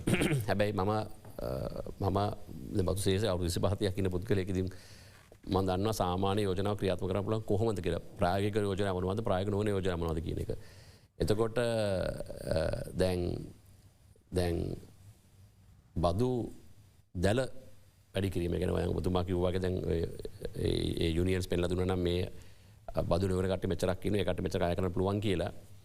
මෙම රජයකට එහම ස්ටිමේට කරන්න බෑන ආදාමක් දැන් අපි රජයේ ඉන්කම් එක හදන ස්ටිමේට් කරනකොට බදු නොවේපුවාගේ මෙචර ගන්නවා කියලා කොහොමද තියෙනවද නෑනම කියලා ඒක හොයක අපි කාටද අපි දන්නේ නැහැ කවුරුද ෆිගර් කීයද කියන එක. ඉතින් අපිට මම හිතන්නේ එහෙම බදු නොගෙවන අයගේ මෙච්චරක් ගන්න 10 බිලියන් 20 බිලියන් 30 බිලියන් ගන්න පුළුවන් කියලා අපිට කාටද එස්ටිමේට් කරන්න බෑ. ඒක ප්‍රැක්ටිකල් ප්‍රායෝගික නැහැ ඒක. ඉතින් එහෙම හදලා අපිට බෑ. එම නිසා මම මේ බදු නොගෙන කට්ටයකින් 30ක් අය කරනවා. එම නිසා ඔබෙන් බද්ද නිදහස් කරනවා කියලා කියන්න ප්‍රායෝගික නැහැ. එහෙම කරන්න එහෙම මේ ලෝකෙ කිසිම රටකට කරන්න බෑ ඒක. දැන් අපේ රටේ බදුපති රාජ්‍ය බජට් එක ප්‍රසන්ට් කරනකොට ගත්තාම වියදමයි ආදායම එනවා. ඒ ආදායම කොහොමත් නෑනේ බදු නොගෙන යන මෙච්චර ගන්නවා කියලා. එහෙම දෙයක ඒක ප්‍රායෝගික නැහැ. ඒක මම කියන්නේ ඒක කතාවට හොඳයි. ඒක මේ ප්‍රායෝගික නැහැ. ඉතින් හැබැයි බදු රේට් එක ඉන්ක්‍රීස් කරන්න අවශ්‍යයි. මම දන්නේ කොච්චරක් ඉන්නවද කීප දෙනෙක් ඉන්නවද කීප දෙනෙක් නොගින් මෙහෙම දැන් ඔතන නෙට් එකේ බදු ගෙවන කට්ටියත් නොගෙවන කට්ටියත් දෙකම ඉන්නේ. ඒ කියන්නේ බදු දැලින කට්ටියත් නොගෙවන භාගයක් නොගෙවන. ඒ වගේ කොටස් දෙකක් ඉන්නවා. එතකොට දැන් මේ බදු වල පුරුල් කරනවා කියලා කියන්නේ අමතුමා කිව්වා වගේ මේකට ඩිජිටලයිස් කරන්න නැතුව මේ කරන්න බෑ කලින්දු. මම දකින්නේ නැහැ දැන් මම දැක්ක පරතක්ට යෝජනා ගෙනලා තියෙනවා මේ අප්‍රේල් මාස පළවෙනි දා ඉඳන් ලක්ෂ 5ට වඩා කෑෂ් වලින් ගෙවනවා නම් ඕන ට්‍රාන්සැක්ෂන් එකකට ඒක ආදායම් බන්දෙන් නිදහස් කරන්න විදමක් හැටියට දෙන්නේ නැහැ කියලා. එතකොට ඒ කියන්නේ ලක්ෂ 5ට වඩා ඕන ට්‍රාන්සැක්ෂන් එකක් වෙන්න ඕනේ non cash. ඒ කියන්නේ බැංකු ක්‍රමේ හරහා යන්න ඕනේ කියලා තමයි කියලා තියෙන්නේ. ඒක ලක්ෂ 5ට වඩා අඩු නම් කෑෂ් ගෙවුවොත් එහෙම ලක්ෂ 5ට ට්‍රාන්සැක්ෂන් එකකට ඒක ආදායම් බන්දෙන් නිදහස් කරන්නේ නැහැ කියලා. ඉතින් ඒ වගේ ඒක හොඳ ෆස්ට් ස්ටෙප් එකක්. හැබැයි මම හිතන්නේ දැන් මේ ඔක්කොම බදු දැලට ගේන්න ඕන නම් මේක ඩිජිටලයිස් නොකර අපිට බෑ මේ බදු දැල පුරුල් කරන්න. ඒ කියන්නේ RMV එක එතකොට එහෙම ගත්ත එසින් ගියාම මොකක්ද ඒකට කියන්නේ මේ ලෑන්ඩ් රෙජිස්ට්‍රි එක සහ බැංකු පද්ධතිය ඩිජිටල් ඩිපාර්ට්මන්ට් එක්ක ලින්ක් කරන්න. මම දන්නේ නැහැ ඒක කොච්චර ලොකු විදමක් දරනවා. මම හිතන්නේ ඒක ඇත්තට පොඩි විදමක් ලොකු විදමක් දරන්න වෙයි ඒකට. මහාචාර්යතුමා තොරතුරු තාක්ෂණ ශේෂ්ත්‍රයටත් සම්බන්ධ කෙනෙක් නිසා මේ ඩිජිටල් කරණය සහ බදු දැල පුළුල් කිරීම කියන කාරණාව ගැන කතා කරද්දී කොපමණ කාලයක් ගත වෙනවද වෙන රටවල් වල පූර්වාදර්ශත් එක්ක අපි සාකච්ඡා කරද්දී මහාචාර්යතුමා? දැන් මම බදු ගෙවලා තියෙනවා රටවල් ගණනාවක. ඒ හැම රටකම තියෙනවා අර යුනික් නම්බරයක් තියෙනවා. දැන් අපි ඒ පැත්තට ගිහිල්ලා තියෙනවා. මං හිතන්නේ හැම වෙලේම අපි ප්‍රශ්න ගැන කතා කරන්නේ නැතුව අපි යම් දියුණුවක් පැත්තට ගිහිල්ලා තියෙනවා නම් අපි ඒකත් පිළිගන්න එපා. අනිවාර්යයෙන්. එතකොට දැන් මම ලංකාවේ බදු ගෙවන කාලය ඇතුළත මේ අවුරුදු 5ක් 6ක් වගේ කාලයක් ඇතුළත අපි දැන් ටින් කියලා එකකට ගිහිල්ලා තියෙනවා. taxpayer identification number. දැන් අපිට පුළුවන් නම් මේ හැම ගෙවීමකටම ටින් එක පාවිච්චි කරන්න. හරි? ඒ කියන්නේ දැන් අපි ගමු මාව ගන්න. දැන් මට මම අවිධිමත් ක්ෂේත්‍රයකින් මට වැටුපක් ලැබෙන්නේ නැහැ. මට එක එක වැඩ කරාම යම් ගෙවීම් ලැබෙනවා විවිධ ප්‍රභවයකින්. මේ හැම ප්‍රභවයකම ඔය ටින් එක තියෙනවා නම් එතකොට අපිට දැන් මගේ පැත්තෙන් මට වගකීමක් තියෙනවා මගේ වාර්තා තියාගන්න. හැබැයි අනිත් පැත්තෙන් මගේ ඔළුවේ තියෙනවා අර ටින් එක රිපෝට් වෙනවා හැම සිස්ටම් එකේම. හරි? දැන් මට ලංකාවේ විශ්වවිද්‍යාලයකින් ගෙවීමක් කරනවා තව එකකින් ගෙවනවා ඔහොමම තියෙනවා. මේ ටින් එක දැන් මේක තමයි මේ සම්බන්ධ කරන ලින්ක් එක. එතකොට ඕක තමයි පළවෙනිම පියවරක්. හරි? එතකොට අපිට කියන්න පුළුවන් ඒ වගේ අවස්ථාවල ඇයි කෑෂ් නොදෙන්නේ? දැන් මට මතකයි මම ඒ දවස්වල ලංකාවේ පුද්ගලික රෝහල් වල අපේ තාත්තගේ වියදම් මම පියවනකොට මට කියනවා මේක ක්‍රෙඩිට් කාඩ් එකෙන් ගෙවන්න අරක කෑෂ් වලින් ගෙවන්න. ඒව බෑ. ඔය කෑෂ් වලින් ගෙවන එක නවත්තන්න ඕනේ. එතකොට අපි ක්‍රෙඩිට් කාඩ් එකෙන් ගෙවනකොට අපිට පුළුවන් නම් ටින් එක දාගන්න. හරි? දැන් එතන අපි හිතමු යම් කිසි වෛද්‍යවරයෙක් යම් කිසි සේවයක් සපයන කෙනෙක්ට ගෙවීම කරනකොට එයාගේ ටින් එකත් එක්ක තමයි යන්නේ. දැන් එතකොට මේ පද්ධතිය ඇතුලේ මේ ටින් එක එහෙම දුවනවා. දැන් ඒක තමයි ඔබතුමා කිව්ව දේ. මේවා සම්බන්ධ කරන්න ඕනේ. දැන් මේවා සම්බන්ධ කරලා මේ අර සම්බන්ධ කරන යුනික් නම්බර් එක ඒක ෆ්ලැග් වෙනවා. මේ මෙතන ලොකු ගෙවීමක් කරලා තියෙනවා. මේක ලොකු දෙයක් වෙලා තියෙනවා. එතකොට දැන් අපි කාර් එකක් ගන්නවා. ඉඩම් ගන්නවා. ඒවත් ඔය ටින් එක තියෙනවා නම් ඔන්න අපිට නියම පද්ධතියක් එනවා. දැන් මේ කම්පියුටර් ප්‍රශ්නට වැඩිය මම මේක අවධාරණය කරේ. දැන් ඕක යටින් ඕක හරියට කරන්න කම්පියුටර් අරෝමයා තියෙන්න ඕනේ. හරි? නමුත් ඔය මූලික දේ අපි කරලා තියෙන්නේ. ටින් එකක් දැන් තියෙනවා. දැන් පාවිච්චි කරවන්න තියෙන මහිතන රොබතුම කිව්වර නීතිය මං ඒක දැක්ක ඊද පෙරේද ඒක හරි හොඳ නීතිය අලුතෙන් දේශාද පාරජ පනත්තට අලුතෙන් කරලා තියෙනවා මේ බිල්ල එක තා පාලිමට ගිහිල්ලන බිල්ල එක බිල්ල ලඟති පාලිමට හොඳ අදීරක් පලිනදේර තිනවා ලක්ෂ පහට වඩා එන ඕන රාස්තක්ෂණයෙන් කෑශලින් යෝතින් හෙම ඒක අඩු කරන්න බෑ විදමක් හැටියට ටැක්ස්වලට ඒක හොඳ පීවරක් මහිතන්නේ ඇ එතරින් හට යන්න ඕනේ එතරින් හට ගිල්ල මේක ඩිජිටලයිස් නොකර මහිතන්න ඔක්කොම සිස්ටම එකට ගේන්න පුළුවන් වේ කියලා සමහරකටේ දැන්ව විසාර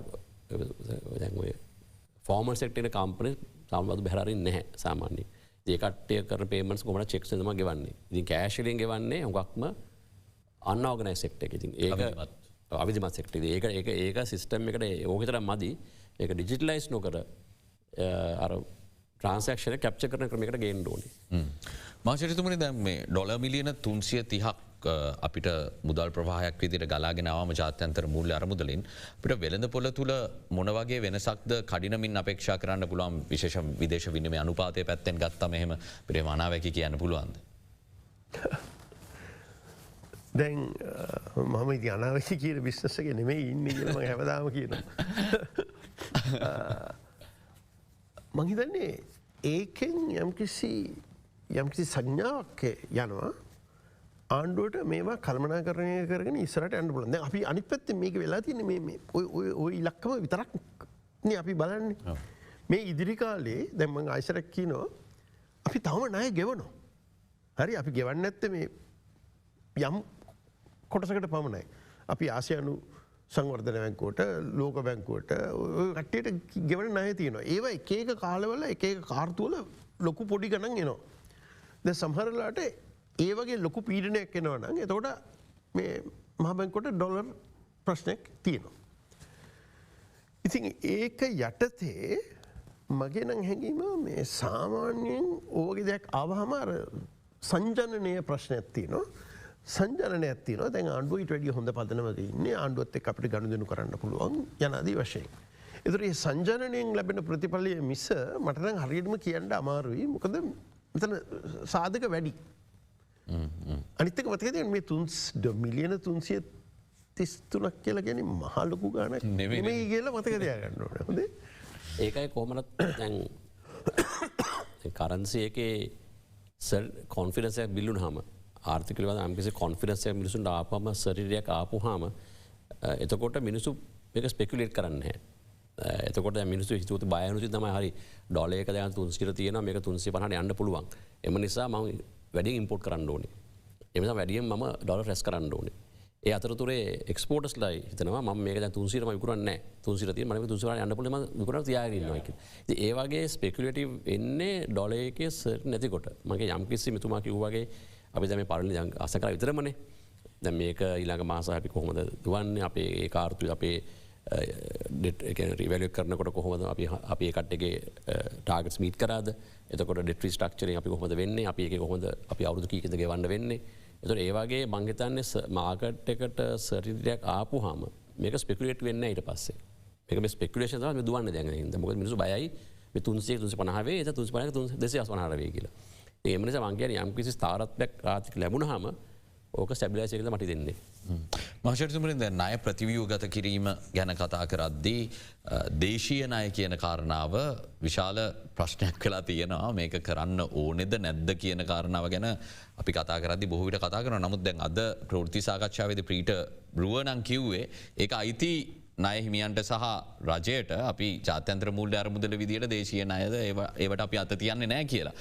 අපිට මොනවගේ තත්ත්වකට යන්න වෙයිද මේ නිගෝෂේට් කරන අතර වාරයේ අපිට දේශීය ණයවලටත් යන්න කියලා සෙසු ණය හිමියන් යෝජනා කරන තත්ත්වයක්ද තියෙන්නේ? මගේ නම් හැඟීම ඒගොල්ලෝ ඒක ඉල්ලයි කියලා. හැබැයි මේකේ මේ බැලුවේ වචනේ තියෙනවද කියලා කොහරි තියෙනවා. අපේ බැංකු පද්ධතියේ ස්ථාවරභාවයත් ආරක්ෂා කර ගැනීම පිළිගන්නවා. මේක තියෙනවා. හරි? අපේ බැංකු පද්ධතිය ස්ථාවරභාවය ආරක්ෂා කර ගැනීම තියෙනවා. දැන් අපි කරන ඕනෑම දෙයක් ඒ සාධකය ඉස්සරහට අරගෙන ඒ සාධකයට බර දාලා කරන්න ඕන. පැහැදිලි. මොකද අපි මතක තියාගන්න ඕනේ තායිලන්තයේ අර්බුදය දිහා බැලුවොත් ලෙබනනේ අර්බුදය දිහා බැලුවොත් ඒගොල්ලන්ගේ මුළු බැංකු පද්ධතියම කඩා වැටෙනවා. හරි? අපේ තාම බැංකු පද්ධතිය තාම දුවනෝ අනිත්තක ඒක නැතුනොත් හිතන්ට පුළුවන් ඕනගෙනට ආර්ථකයට සෑන අමාරුයි කියල. ඉතින් ඔය තුලනය කර ගැනීම හිත නැවත්තුමත් කිව්වා මේ තුලනය කර ගැනීම තමයි මේ අපි ඉසරහ තියෙන්නේ එකක් විතරක් කරහල බෑ. අරගොල්ල ඉල්ලයි ඇයි අපිට විතරක් වේදනාව. දැ අපි අපිට අද ආඩම්බර ගේද අපි දැ මමන හැමදාම කියන්නේ අපේ දුප්පත් ජනතාව. අපේ අවිධිමත් ක්ෂේත්‍රී ජනතාව. වේදනාව ඉහට උඩින් බින්ද මෙතෙක්කල්. දැම් මේ කෑගහන්නේ විධිමත් ක්ෂේත්‍රයේ දිනපතා වැටුප් ලබන ලක්ෂණ වැඩිය ආදායම් ලබන ඒගොල්ල දැන් කෑගහන්න. හරි අපිට ඔක්කුණ අපි ඔක්කෝ වේදනාව.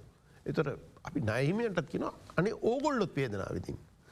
තොර ඒගොල්ල කියෙන ඇයි අපි තරක් අර දේශය නයහිමි.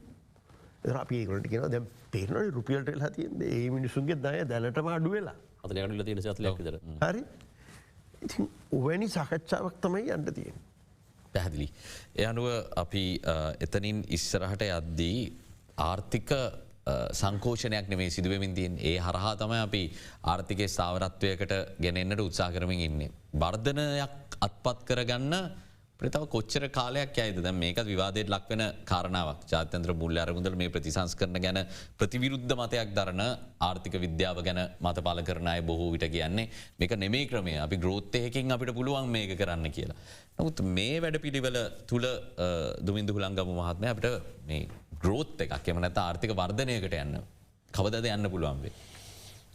මම බලාපොරොත්තුනක හෙටවෙයි කියලා පෞද්ගලික මම කියන්නේ කලින්දු අපි සෑම දෙනාම ප්‍රාර්ථනා කරන්න ඕනේ එසේ විය යුතුයි පුළුවන්දන ඉක්මට කියලා.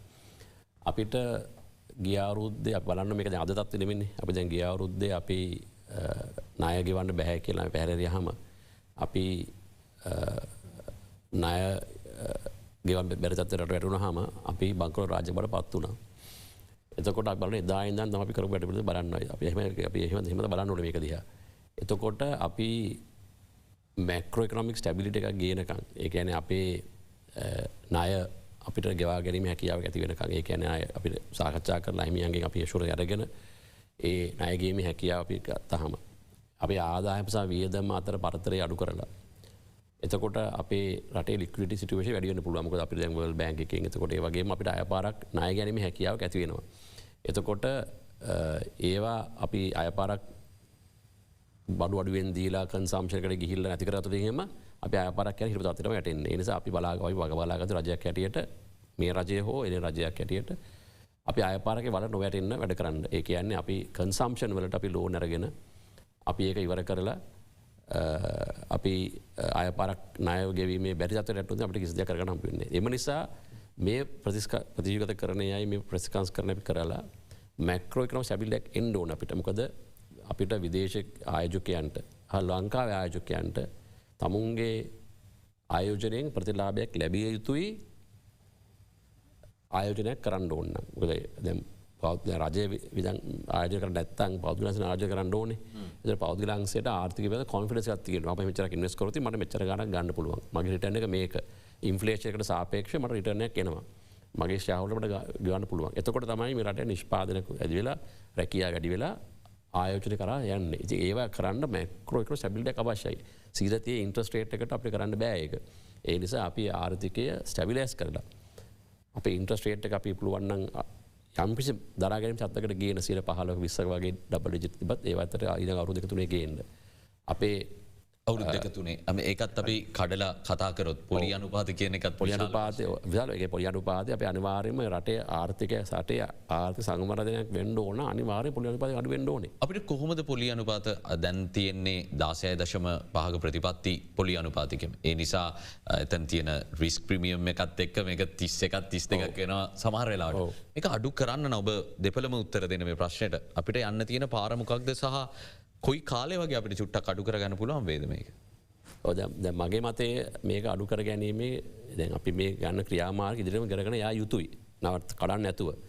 ඒක අපි බදු පිළිවෙල අයපාර අපි ප්‍රතිසංස්කරණය කරලා බදු අඩු කරොතින් අයපාර මේක අපි ඒ වලේ වැටෙනවා. ඒ නිසා අපි මේක කරන ඒවා මේ ඉදිරියම කරගෙන ගියොතින් අපිට පුළුවන් වෙනවා අපේ එතකොට අපේ ණය ප්‍රතිශත කරොතින් අපිට පුළුවන් වෙනවා අපේ ඉකොනොමික් ස්ටැබිලිටි එකක් ගේන්න ලික්විඩ් සිටුවේෂන් එක ඉම්ප්‍රූව් කරන්න පුළුවන්. ලික්විඩ් සිටුවේෂන් ඉම්ප්‍රූව් කරපුවාම මිනිස්සුන්ට අපිට ආය ණය පිටරටේ ණය ගන්න පුළුවන්.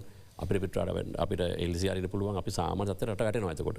ඒතකොට එහෙම වුණාම අපේ ලික්විඩ් සිටුවේෂන් එක හරි ගියොත් අපිට පුළුවන් වෙනවා අපේ ඉන්ට්‍රස්ට් රේට්ස් අඩු කරගන්න. හරි. එතකොට එහෙම වුණොත් එහෙම කර ගැනීම සඳහා මම දකින්නේ මේ ක්‍රමයේ මේ විදිහටම ගියොත් මට හිතෙනවා අවුරුද්දකින් එකහමාරකින් විතර අපිට මේ විදිහටම ගියොත් ප්‍රතිපත්ති මාරු නොකර ඉන්ට්‍රස්ට් රේට් එකේ අඩුවීමක් දකින්න පුළුවන් කියලා මට හිතෙනවා. ඉතින් ඒ නිසා ඒකට අපිට ඉස්සෙල්ලා අපේ සංචිත අපි ඉම්ප්‍රූව් කරගන්න ඕනේ. අපේ අපනයන ඉම්ප්‍රූව් කරන්න ඕනේ. අපේ විදේශ සංචිත වැඩි වෙන්න ඕනේ. විදේශ ආජ වැඩි වෙන්න ඕනේ. එතකොට අපේ බදු ආදායම සහ විදේශ පරතර අඩු වෙන්න ඕනේ. අපි ඉන්ෆ්ලේෂන් එක අපිට යන්න බෑ. ඒ වගේ ඔක්කොම කරලා තියෙනවා අපිට මේ ඉන්ට්‍රස්ට් රේට් එක අඩු කරගෙන අපිට යම් කිසි අත්දැකීමක් මේ රට අයපරක් පරිවර්තනය කරන්න පුළුවන් වෙන්නේ. මහාචාර්යතුමා දැන් ජපානයේ ඔබතුමාට මේ සඳහා උත්තරයක් දෙන්න අවශ්‍යයි. නෑ දැන් අපි මේකේ කොටස් දෙකක් ගත හැකිනේ. දැන් අර ප්‍රතිපත්ති පොලිසි රේට් එක අඩු කරන්න ඒක කාගේ ඒ කියන්නේ තීන්දුව ගන්න ඉන්නවා මහ බැංකුව. ඔව්. ඒතර අපි අහන්න තියෙන්නේ මහ බැංකුව ඒක අඩු කරන්නේ මොන තත්වයේද මොන තත්වයන් යටතේද මොන කොන්දේසි සපිරුණාම.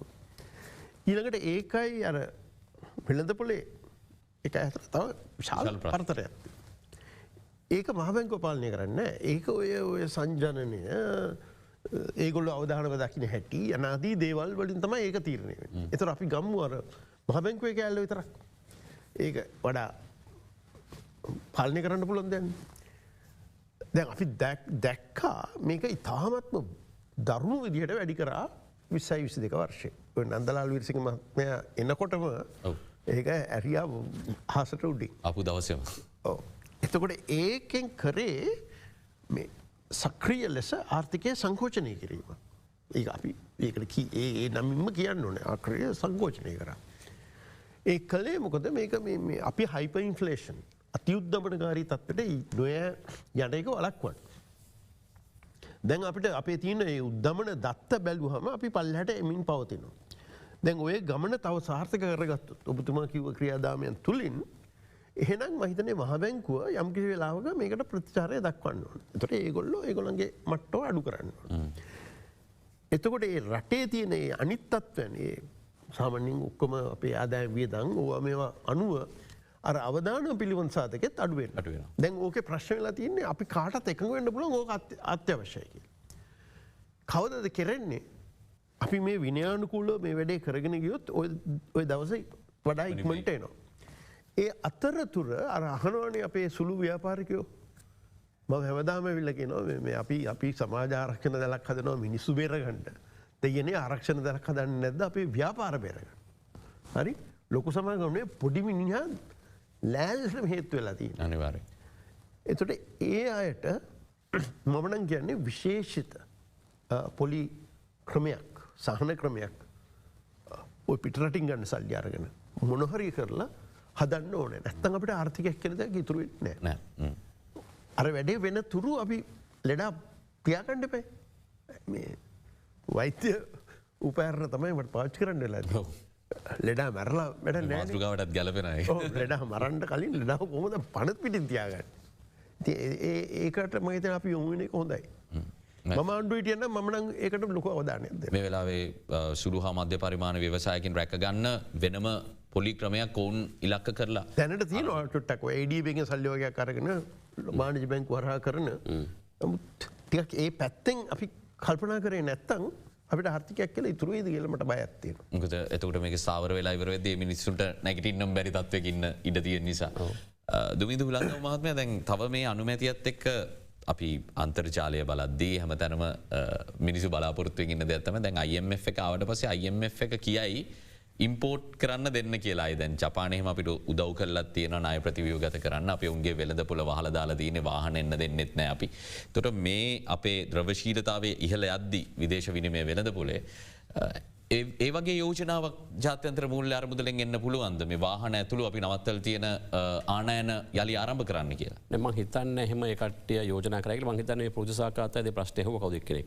එතකොට එයා කිව්වා එහෙම අපි බලකිරීමක් කරන්නේ නැහැ කියලා. ඒක රජයේ ප්‍රතිපත්ති ඒ කියන්නේ රජයේ කියන්නේ සංචිත අනුව රජයේ තියෙන ආදායම අනුව ඒ කට්ටිය කරගන්න පුළුවන්. මොකද ඒ කට්ටිය දන්නවා මේ අවස්ථාවේ අපිට මේක ඇරියෝතිහෙම අය පාරක් අපිට බැරිවෙන අපේ නාය ප්‍රතිගත කරලා ඒක මගේ ඒක කරනකම් හිතන්න සංචිතයකට එහෙම අපේ අය තරිනකම් බලාගෙන ඉන්න ඒ අපකට වාහන ගැන මංහිතන්න ඒ රාජ්‍යමතුමත් කිවනේ ද කරන්න මේක නිකන් දෝංගල අරින්නේ නෑ ක්‍රමේ අපි අපේ අරමුණ ඒකයි අන්නයි අපි අන්නේ ක්‍රමේ ක්‍රමේ දැතුම කිවන මේ පලි කඩුල පමණයි කියලා ඒවගේ දැන් මහිතන්න අපට හෙට පුළුවන්ගල මේ කරින්ද ඒහෙම කරොතින් හෙම එක නුවන කාරනෑ එනිසා මංහිතන් අපි අර මංකිවගේ මැකරෝව සැබිල්ටය ගේනකං අපිට තිරන අපිට පුළුවන් ඩිසයි කරන්න අපේ සංචිත ප්‍රමාණ අපිට මේ ආර්ථික අයපාරක් තිබතට එන්න පුළුවන් කියලා එදාට මං ගැන සම්පූර්ණයම ලිහිල් වෙන්නේ හැබැයි මම පිළිගන්න කතාව හරි විදේශ රාජ්‍යයන් අපිට බල කරනවා කරන්න කියලා මං හිතන්නේ උන IMF කන්ඩිෂන් එකක නෙවෙයි කියලා මම හිතන්නේ ඒක.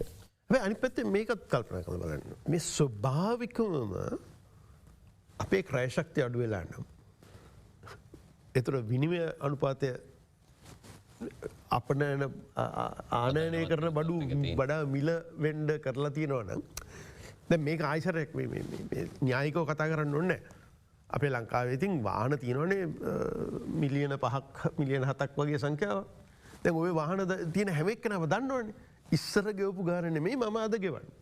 ඒතකොට යා පාවිච්චි කරන ඉන්ධන ප්‍රමාණය යා වඩා අර පරිස්සමෙන් තමයි පාවිච්චි කරන්නේ. ලීසින් එකක් දැම්මත් ඉන්ට්‍රෙස්ට් රේට් එක ගොඩක් හැමදේම අපි පරිස්සම වාහනේ තමයි ඒක ප්‍රශ්නේ බෑ. ඒක අනිත්‍ය ගත්තාම කලින් මම දැක්ක දෙයක් තමයි දැන් උදාහරණ ගත්තොත් බටර්. දැන් කලින් මේ රටේ බටර් තිබ්බේ බ්‍රෑන්ඩ් එකයි දෙකයි තිබ්බේ. ඔව්. මේ ඉම්පෝර්ටර්ස් රේන්ජ් කලින්. ඒ වුණාට ඉම්පෝර්ටර්ස් ආට පස්සේ රෝහන් වා සුපර් මාකට් එකකින් දකින්න පුළුවන් හුඟක් තියෙනවා දේශීය නිෂ්පාදන දැන්. sauces, butters, jams ඒ වගේ හුඟක් මේ ආනයන රෙස්ට්‍රික්ෂන් නිසා ලංකාවේ නිෂ්පාදනය වෙලා තියෙනවා මිනිස්සු වෙලා තියෙනවා. ඉතින් මම හිතන්නේ ඒක හොඳ දෙයක්. පුළුවන් ඒටිකත් ගෝඩිය වෙළඳ පොළට යවන්න ඒක මම හිතන්නේ හොඳ දෙයක් මම අපි ඒවා දිරිමත් කරන්න ඕනේ වගේ. අපේ දේශීය වශයෙන් හොඳ ප්‍රමිති අරු නිෂ්පාදනය මේ පටන් ගන්න තියෙනවා. ඉතින් කාර් නිෂ්පාදනය කරන්න බෑ අපිට. ඒ වුණාට මම හිතන්නේ ඒ වගේ වෙලා තියෙනවා මේක අනිත් පැත්ත බලනකොට අපි. විශේෂ මහාචාර්යතුමනි අවසාන වශයෙන් අපි අවසාන මිනිත්තු කිහිපේ රැඳී සිටින්නේ සංවාදයේ මේ සුබසාධනවාදී පොරොන්දු වලින් එළියට ගිහිල්ලා ව්‍යවසායකත්වයේ ප්‍රවර්ධනය කරන රටකට අපි ගමන් කරමු කියන බලාපොරොත්තුව අපි කතා කරනවා මේ වෙලාවේ හොඳ අවස්ථාවකුත් නිර්මාණය වෙලා තියෙනවා. මොකද දැන් රජයත් ප්‍රතිපත්තියක ඉන්නවා. අපි තවදුරටත් සුබසාධනයට යන්න බලාපොරොත්තුවක් නැහැ කියලා. මේ බස් එක මගහරවා ගන්නේ නැතුව ඉන්න එක කොයිතරම් වැදගත්ද අපි අවසාන වශයෙන් කතා කරමු. මං හිතන්නේ ඉතින්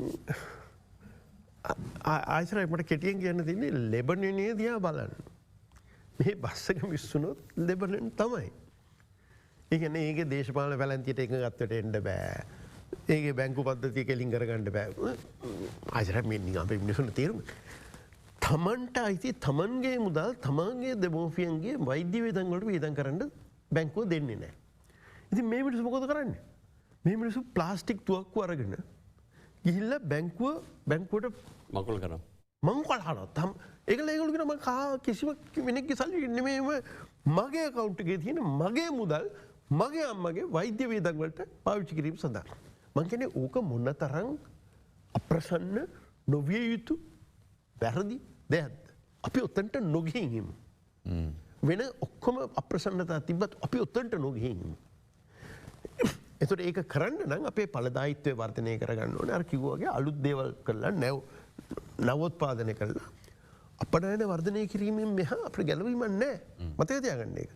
සංචාරක ව්‍යාපාරය තුලින් ඔය හැම එකම තුලින් දැන් මගේ ක්ෂේත්‍රයේ තොරතුරු තාක්ෂණ ක්ෂේත්‍රයේ මට ඒගොල්ලෝ කියනවා මෙන්න ප්‍රොෆෙසර් ඔයගොල්ලෝ කොච්චර ඇඬුවත් එන්න අපේ මේක වර්ධනය වෙන බව වාර්තා තියෙනවා. අපේ ඉපෙවුම් වර්ධනය වෙනවා කියලා. අන්න මං කියන්නේ ඒවට පුළුවන් තරම් උදව් කරමු. අපිට පුළුවන් නම් ආණ්ඩුවෙන් කමිටු දාලා ව්‍යාපාරික ප්‍රජාවත් එක්ක වාඩි වෙලා ඒගොල්ලන්ට තියෙන බාධා මොනවද? ඒගොල්ලන්ට තියෙන අවහිරතා මොනවද? ඒවා අයින් කරන්නේ කොහොමද? කියලා ඒක ඉස්සරහට ගෙනියමු. අන්න ඔයගේ දේවල් තමයි අපි දැන් කරන්න තියෙන්නේ. හොඳයි. ඔබතුමාට අවසාන වශයෙන්. කලුදු මගේ මතය වෙන්නේ අපි හැමදාම මේ නාලිකාවේ කිව්වොත් තමයි අපි මේ ප්‍රශ්නය දිහා බැලිය යුතු ශ්‍රී ලාංකිකයන් හැටියට මිස දේශපාලන පක්ෂ හැටියටවත් ට්‍රේඩ් යුනියන්ස් හැටියටවත් නෙමෙයි. ඒ කරලා මේ ප්‍රශ්නයට අපි සිරදා මැදිහත් වෙලා අපි ඔක්කොම එකට වැඩ කරොත් තමයි ප්‍රශ්නෙන් ගොඩ එන්න පුළුවන් වෙන්නේ. අපි අයපාරක් ගියොත් එහෙම සබ්සිඩිස් වලට කන්සෙෂන්ස් වලට ගිහිල්ලා අපි දේශපාලන තීරණ මත මේ ආර්ථික කරන්න ගියොත් අපි අයපාරක් වැටෙන්නේ ඒ වැටුමට තමයි.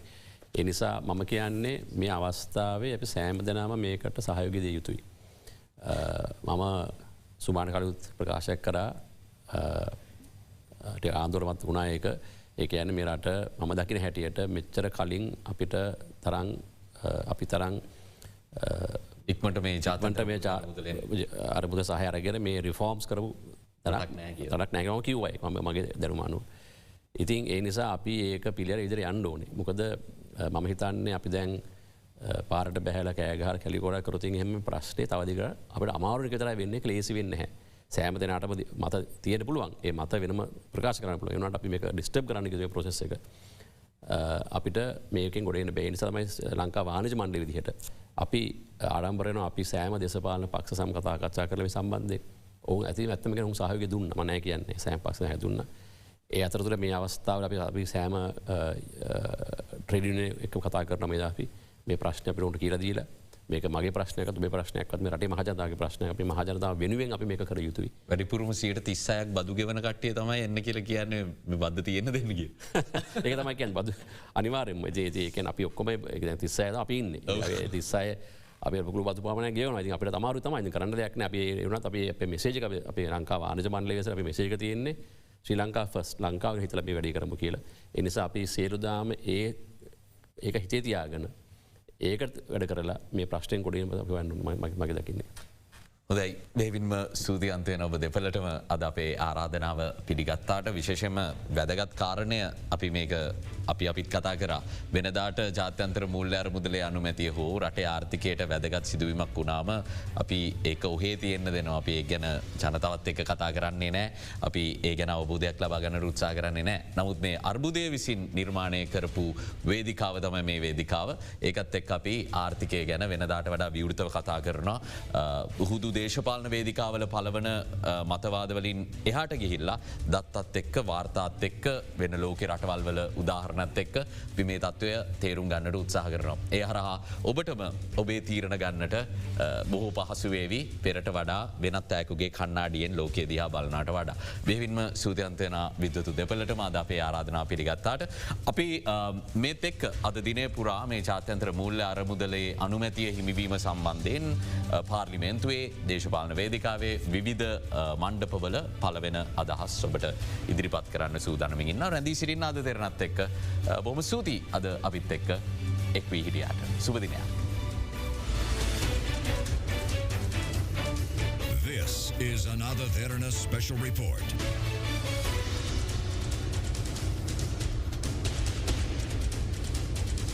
Ada Derana 24. Most watched, most trusted. Sri Lanka's #1 news source.